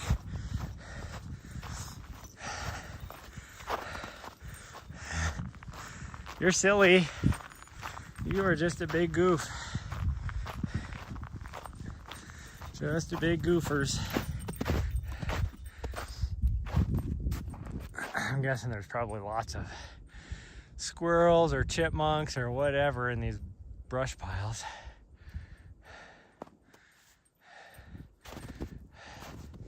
That's why she's over there.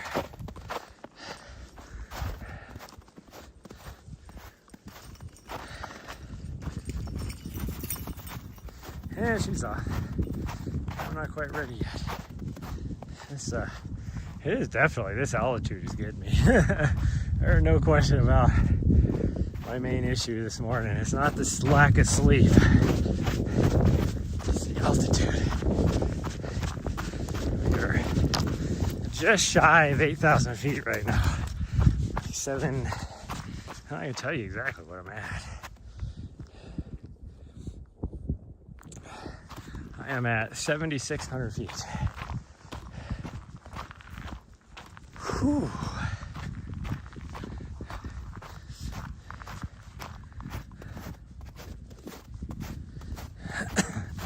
which is normally not an issue for me, because I am usually, consistently up over that all the time. But the last couple months, I haven't spent a lot of time. In fact, just twice. Twice I've been over 8,000 feet in the last at least 3 months.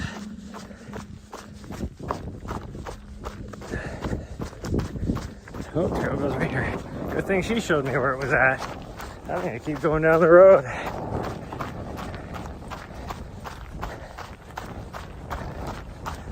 Ooh, that wind is chilly.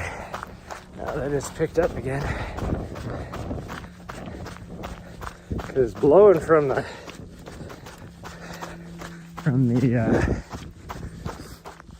south, which normally would be a hot wind, but that's where all the snow is at up here. So it's just blowing right off the snowpack, creating an air conditioning effect.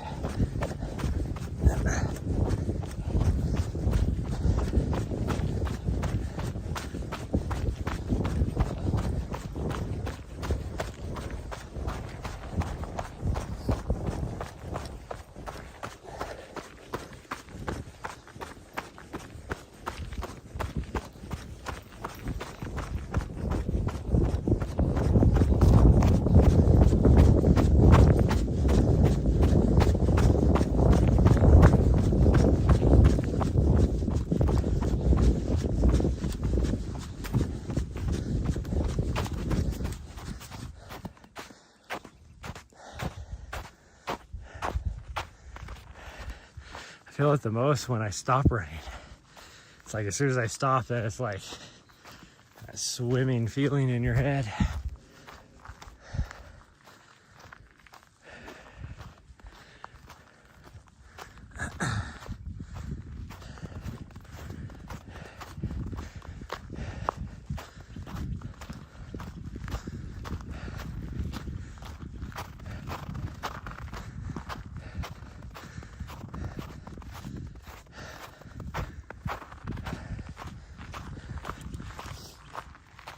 Woodpeckers are out everywhere today, all around us.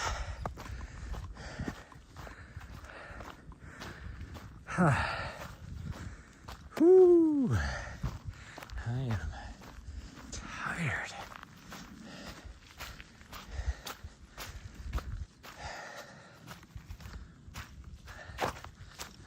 Oh, you're tripping over things. Okay, I got my heart rate back down, so let's keep going again.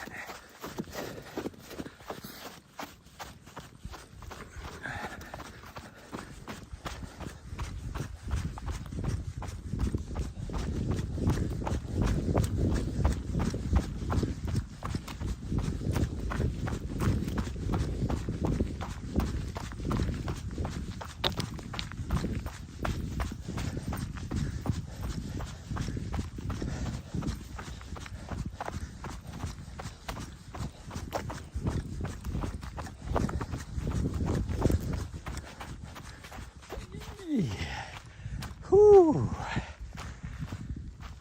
Holy cow. We got about a quarter mile to the road. I should be able to see the road off to our right.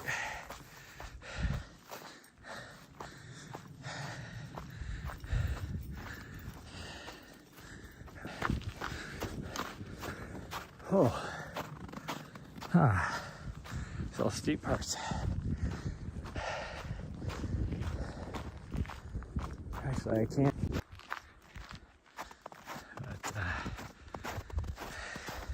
that time I didn't put my hand down. And so she booped me in the hand.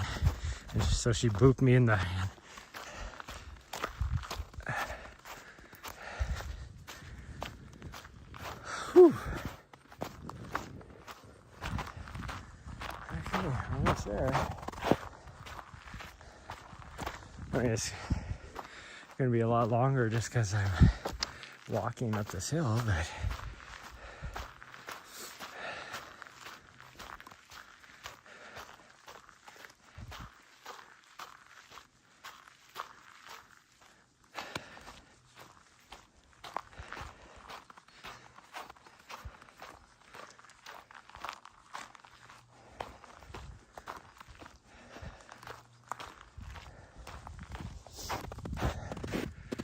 I am just sweating, dude. At this point, it'd almost be quicker to just to go up to the road that way, hop on the road, and then walk around. As far as getting on the road, I don't know if you see it through the trees right there, but it's right there. Like right there.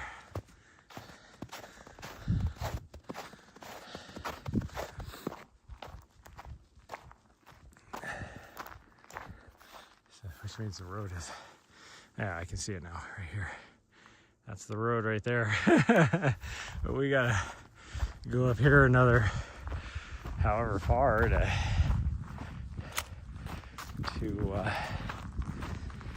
get over it.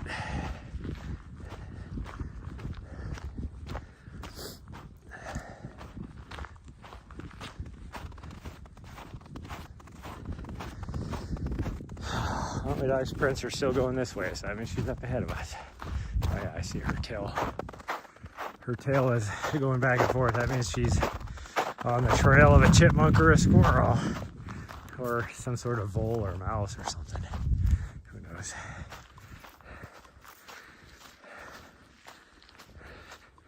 She has her nose in the ground, so probably a little burrow that it went down into while her butt's wiggling.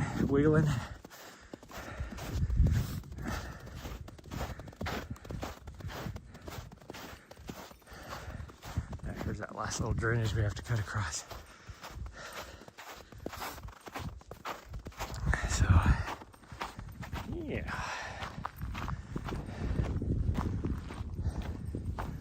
I thought it was 1.25 miles from the road to our van. But what my watch says right now, we're gonna be like 1 mile from the road to the van. That was 1.25 miles, but I don't know. I mean, it has been 3 months since I've been here, so.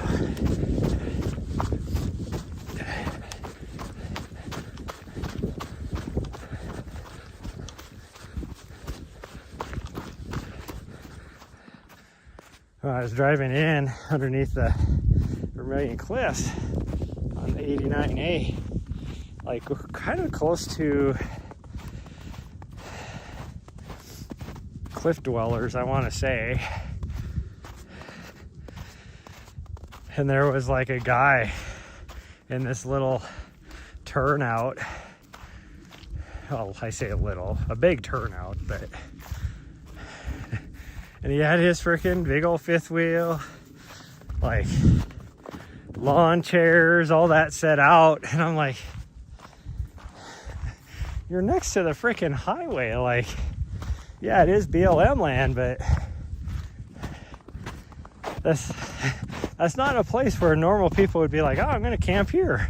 Like, so then my first thought is like, how long have you been here? And I can't imagine you're just like parking for the night, because nobody, if you're just parking for a night, is going to pull out all their stuff. Like he definitely made himself at home. And I'm like, that's a horrible place for camping.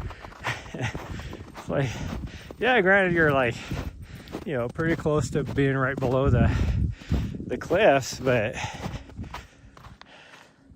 directly across the highway is BLM with roads going everywhere, where you could just park over there off the highway and you'd have better views of the cliffs.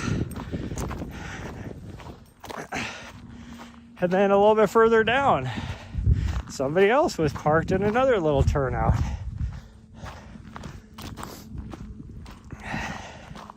With a little tiny little, like almost teardrop camper.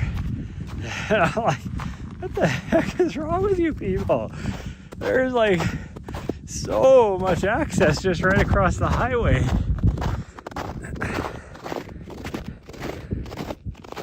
And you guys are parked like literally like, 40 feet from the highway.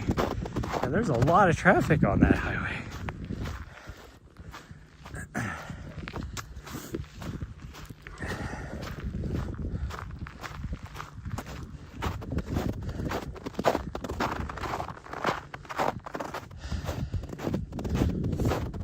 It's the same thing I see, over by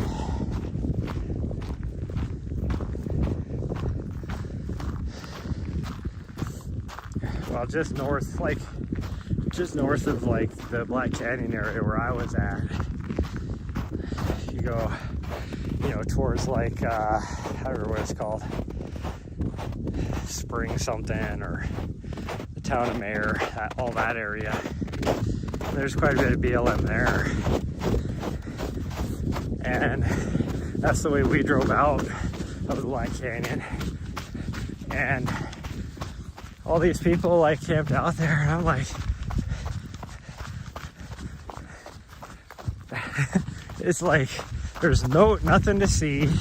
It's ugly, like, and then there's a lot of houses scattered throughout there too, like a lot of private property. And so you're on this tiny little section of BLM, like, sure, you're authorized to be there or whatever, but it's like, why did you choose there? It's like, if you want to go do anything, you have to leave and go drive somewhere. So why wouldn't you just go to like the Black Canyon where there's tons of spots? Same thing. And you have views and all that kind of stuff. It's like, why do you choose? Why do some people choose where they choose? And it got me thinking. I'm like me, I choose where I go because I have to have access to trails, or at least running routes, type of thing. So I don't want to be on a major road or anything like that, and that kind of stuff. So it's like, but I guess some people, they probably just, especially this time of year, it's just go park somewhere for 2 weeks. They're not doing anything other than just being a homebody.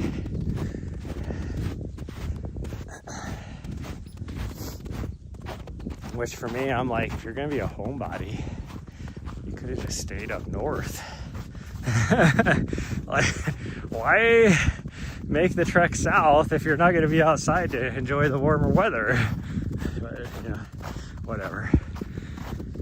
Say to that, the great migration back north has begun.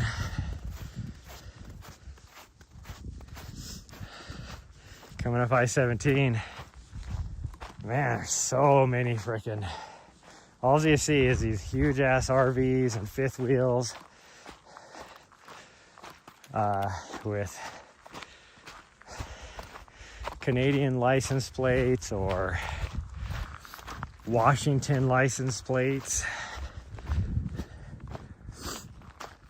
That's the vast majority of it, is people from Washington, which I don't get, because Washington never gets like horrible winters. You think you see people from Idaho, Montana, Wyoming, these places that just get horrible, frigid winters, North Dakota, Minnesota. Those are the people you think you'd be seeing coming down here, not Washington. But, it's all like at least half the traffic coming up on I-17 was snowbirds going back with Canada or Washington license plates. I don't think I saw anything other than that as far as those people go. And then out of the half remaining, half of that, so 25% was semis. and then just to make sure everybody else. not technically, I am a snowbird, but I travel all the time. Like, it's not like I'm leaving my house in Montana to come down here and then going back to my house in Montana.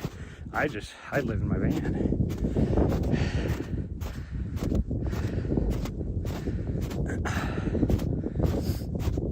Now, I will be spending, hopefully at least, probably a month in Montana this summer, because I have some things I want to get done.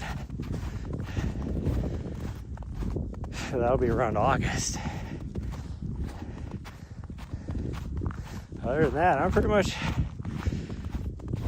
all around the U.S. the whole year. I'll be, like, at the most, I'll be in Montana for a week. And then come back down here, finish up my training, but for about 4 days out of that, I need to go over to California to work a live broadcast and then come back here and finish up my training block and then race. And then after that, after my race, I might be in Montana for a week or two, but then I have to head back east, and I'll be back east for a couple weeks, and then I have to actually cut that trip short to drive all the way across the U.S. back to California for a week.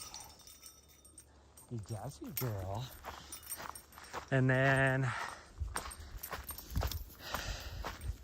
what do I have after that?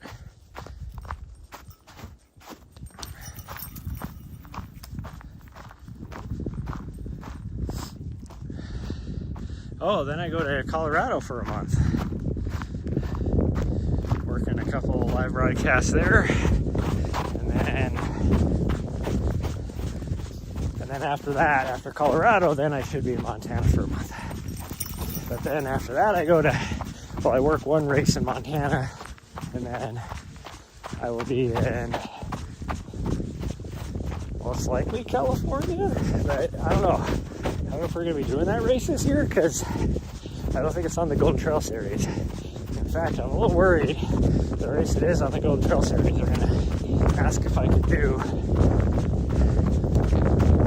And I don't want to, but I might have to call off my New Hampshire trip. Because I'm pretty sure that race is the same weekend that I'm in New Hampshire, where I'm supposed to be racing.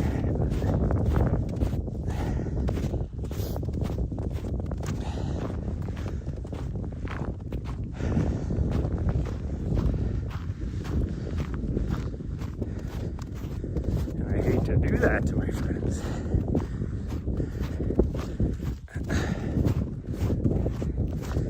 I love going out there and doing it. I have a lot of fun, but I might still be able to do the New Hampshire thing. I just won't be able to stay there. One, do our triathlon that we always do, which sucks. I'm pretty sure we're already signed up for it. I don't know, I'll have to just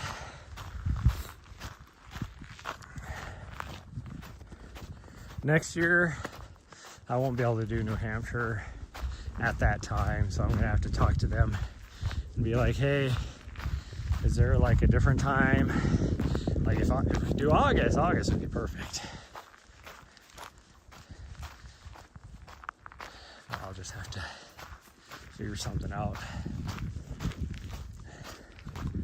Or just not do videography anymore.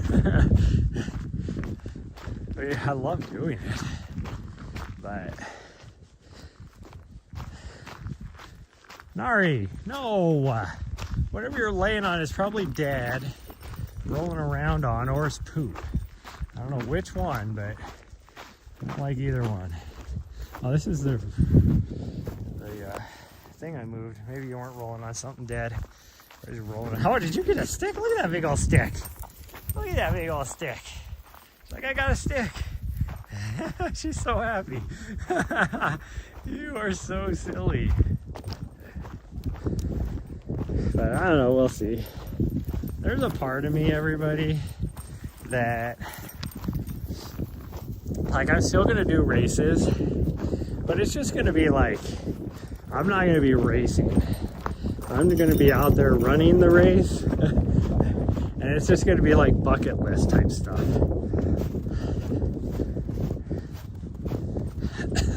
More like destination type racing. I mean, they'll be big races because most of my bucket list races are still big races, but I'm doing Oyan Rim this year for a Hard Rock qualifier, and I'm pretty sure that carries me for both next year and the year after. And if that's the case, then I don't need to do another Hard Rock qualifier, because after that, I'm not going to be putting in anymore. If I don't get in the next 2 years, I'm not putting in.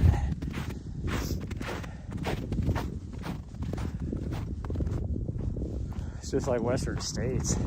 I would run it if I had an opportunity, but I'm not. Like, I haven't done a qualifier for that for a couple of years now. But it's the same thing. I'm not going to. If I was able to get in 2 years, then I would do it, but there ain't no way in hell. I do not have enough tickets. Like, people put in that thing for 20 years before they get selected.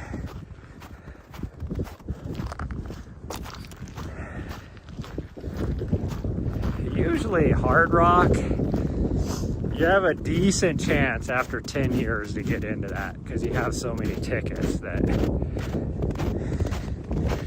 you have a pretty good chance. But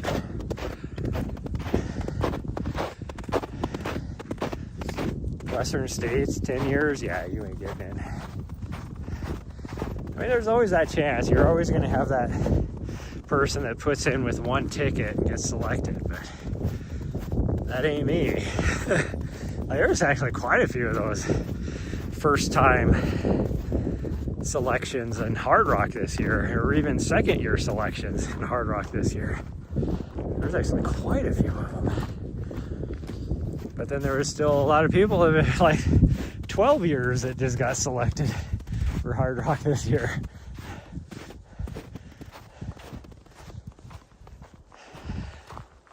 The one thing I do kind of like about Hard Rock versus Western States, well, one, Hard Rock is more my type of race. You know, where you're climbing up top of mountains and way up high.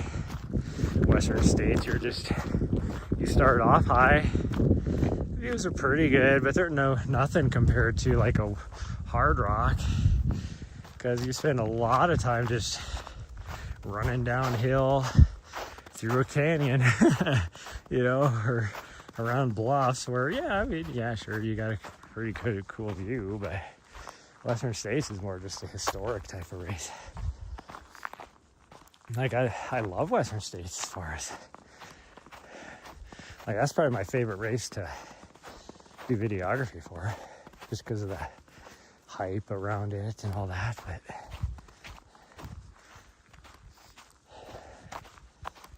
oh, we're just walking it in, everybody. I'm like just dead between the altitude, lack of sleep, all that. I'm struggling. Struggle bus. I mean, we only got like a quarter mile left.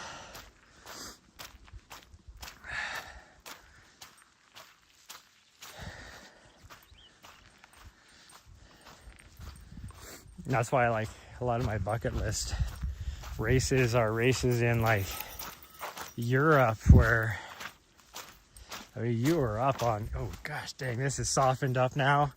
It is like freaking 3 inches deep muck. Oh man, my shoes are so nasty now. And I'm like almost skiing down the trail because it's so soft that I'm just skating in through the mud. But yeah, there's some races that I'd love to do in Europe that are more that bucket list type of races where you're awesome views, like, you know, there's a race in Switzerland, there's a race in Slovenia, there's a race in Andorra, well, in that area. I don't think it's actually in Andorra, but it's in those mountains. Well, there's actually two of them. One race is on the French side, one race is on the Spanish side. Or even doing something like Zagama would be cool, you know. Those, or Madeira, or, you know, a lot of those. There's a race in Argentina I'd love to do. I was actually signed up for it 2 years ago, and then because I got into a different race, I had to back out. Plus, realistically, I didn't have the money for the travel down there. But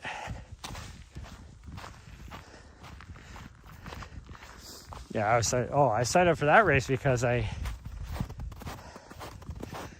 got into UTMB, and so I didn't need to do the UTMB race, or so I thought. And so I didn't end up going again because I had to save up for Europe versus that. And then after, like right before UTMB is when they changed the rules. It might have been right after UTMB even. They changed the rules saying UTMB used to be a qualifier. You know, you get stones from it so you could put in for the next year. And they got rid of that. And so that was why the year after that I had to come back early from Europe. So I was able to get into the last UTMB qualifier in the US and the second to last in the world. There was only one more. So everybody was scrambling. Like all these pros, everybody were scrambling. It used to be even for the pros, if you had a high enough UTMB index, you didn't need to run a UTMB qualifier. And they changed that rule too. So everybody had to. So all the pros were scrambling to get a race in. And then, you know, so I had to come back early to get into that race. And there was a lot of pros that were in that race. And then a lot of them flew over because the other race is in Thailand. So a lot of people were flying over to Thailand too. Which, if you're a pro, your sponsor was helping a lot with the travel expenses, so it wasn't that bad. But since then, this last year, they changed it back to where you could get, like, you know, stones for running UTMB or finishing UTMB, I should say, or any of the world championship races like CCC. So either UTMB, CCC, OCC. I think actually just those three.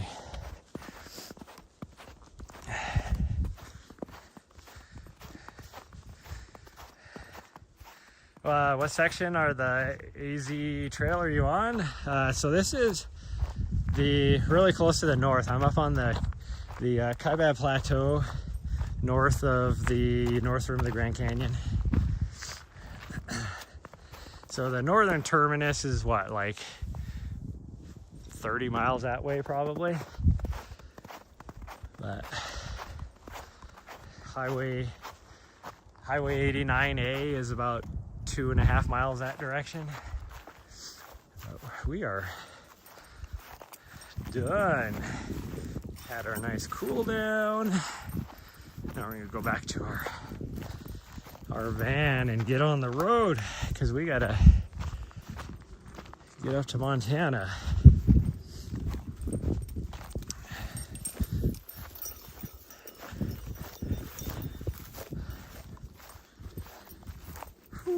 But yeah, the section, I mean, you can see it here, how it, because you're getting higher going towards the highway, and it just gets more and more snow going that direction. In fact, at the highway on the that side, I mean, there's easily probably 12 inches of snow.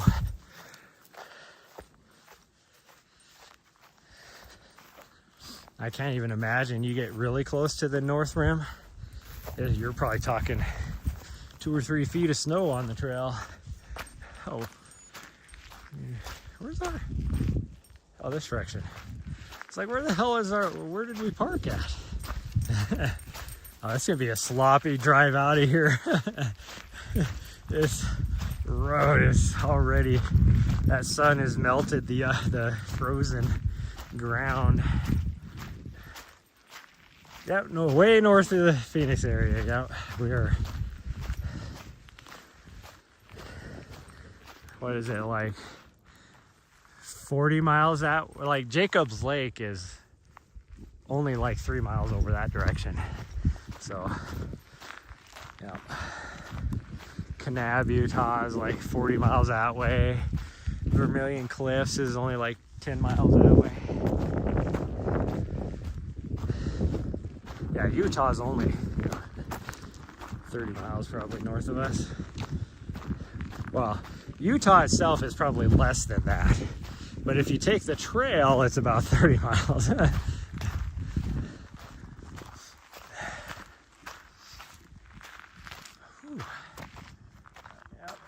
we are. One thing I want to do if I get time next fall is try and hit a lot of the trail that I haven't hit yet. Like, I'll never through hike it. It'd be fun to through hike it, but I won't. I just don't have the time or anything to do it. So I would love to just hit a lot of the parts I haven't hit. I've pretty much done it all. From the northern terminus to the north rim, I've done. Well, really to the south rim, because I've done the rim to rim. But from the south rim, pretty much to Flagstaff, or at least where the Arizona Snow Bowl is, I haven't done any of that section. And then I haven't done any of the sections through, like, I've done a little bit, I guess. A little bit of it over, what is it, by Payson or Pine, that area. A little bit, but I haven't done any of the stuff through like the Mazatlan, Superstitions, any of that wilderness area. And then I've done quite a bit of it around Tucson, but I haven't done any of it south of Patagonia towards the Mexico border either, so. Which was going to be our plan this week. But now we got to go to Montana to, I have so much stuff in my mailbox I need to get before my race. And the weather's a little bit nicer this week, this next week coming up. So I'm taking advantage of that. In Montana, I mean. The weather's a lot nicer. Because you never know this time of year what the weather's going to be like. So it's supposed to be in like the 50s and 60s, which is actually quite unusual for this time of year. Yeah, I need to unlock the door. Sorry, sweet girl. Sorry. Okay, well, anyways, that's going to be it for today's run. I'm probably just gonna drive all the way up today to Montana. We'll get in around midnight, but then I'll be able to get a good run in tomorrow. Now I don't know if I could go down to like run with the Bozeman Run Club. I know they're doing a pretty good trail. Where I can get some big miles on it if I want. Well, there's a couple different options where you can get some big miles, but we'll see. Or I might just push my long run into Sunday. I might still go do the run with the run club. Because I haven't seen those guys for probably 4 or 5 months now. So it'd be nice to go hang out with people again. The funny part is most of the people that I run with at the run club in Bozeman are down here right now training for the same race I'm training for. It's like we're going to be representing. Bozeman Run Club is going to be representing at the Cocodona 250. Now the vast majority of them are John G athletes where I'm not, but hi sweet girl, hi sweet girl.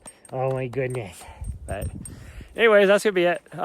So if I run with the run club, I will not be able to live stream tomorrow. If I don't, then I would probably be able to live stream my run tomorrow. Anyways, Sunday I will definitely be live streaming. Sunday, if I decide to do my long run on Sunday, it's going to be up and downs on either probably Mount Helena, because I just need a lot of vert. And if I get the amount of vert I need to get, I'm going to get at least 20 miles in as well. So that'd be about 12,000 feet of vert if I just went up and down, and that it'd be like 12,000 feet of vert going 10 times, and 10 times would be about 20 miles. So we'll see. And I might turn that into my streamiversary, because last was probably about 3 weeks ago was my 6-year streamiversary of my running channel on Twitch. So which is where I do most of my live streaming. If I do my streamiversary, it's just going to be on Twitch. I don't think, well, I wouldn't be able to do it on YouTube because you're limited by how many hours. But hi, here we go. Hi. She's ready to go. So we're going to get going. And I will see you guys at some point in the next couple days. Sometime this weekend, I will see you guys. But yeah, we're going to get going because I don't want to be driving too late. We did 8 miles with almost 700 feet of vert, so not as much vert as I would hope for, but when we drove through here last night, I couldn't, and I saw how little snow there was on this side of the highway. I was like, I cannot not take the opportunity to run on the AZT, so, because I love it up here, and it's high, and it's elevation. I need elevation, so do some high altitude training. So, but anyways, bye everyone. I will see you guys next time. Love y'all.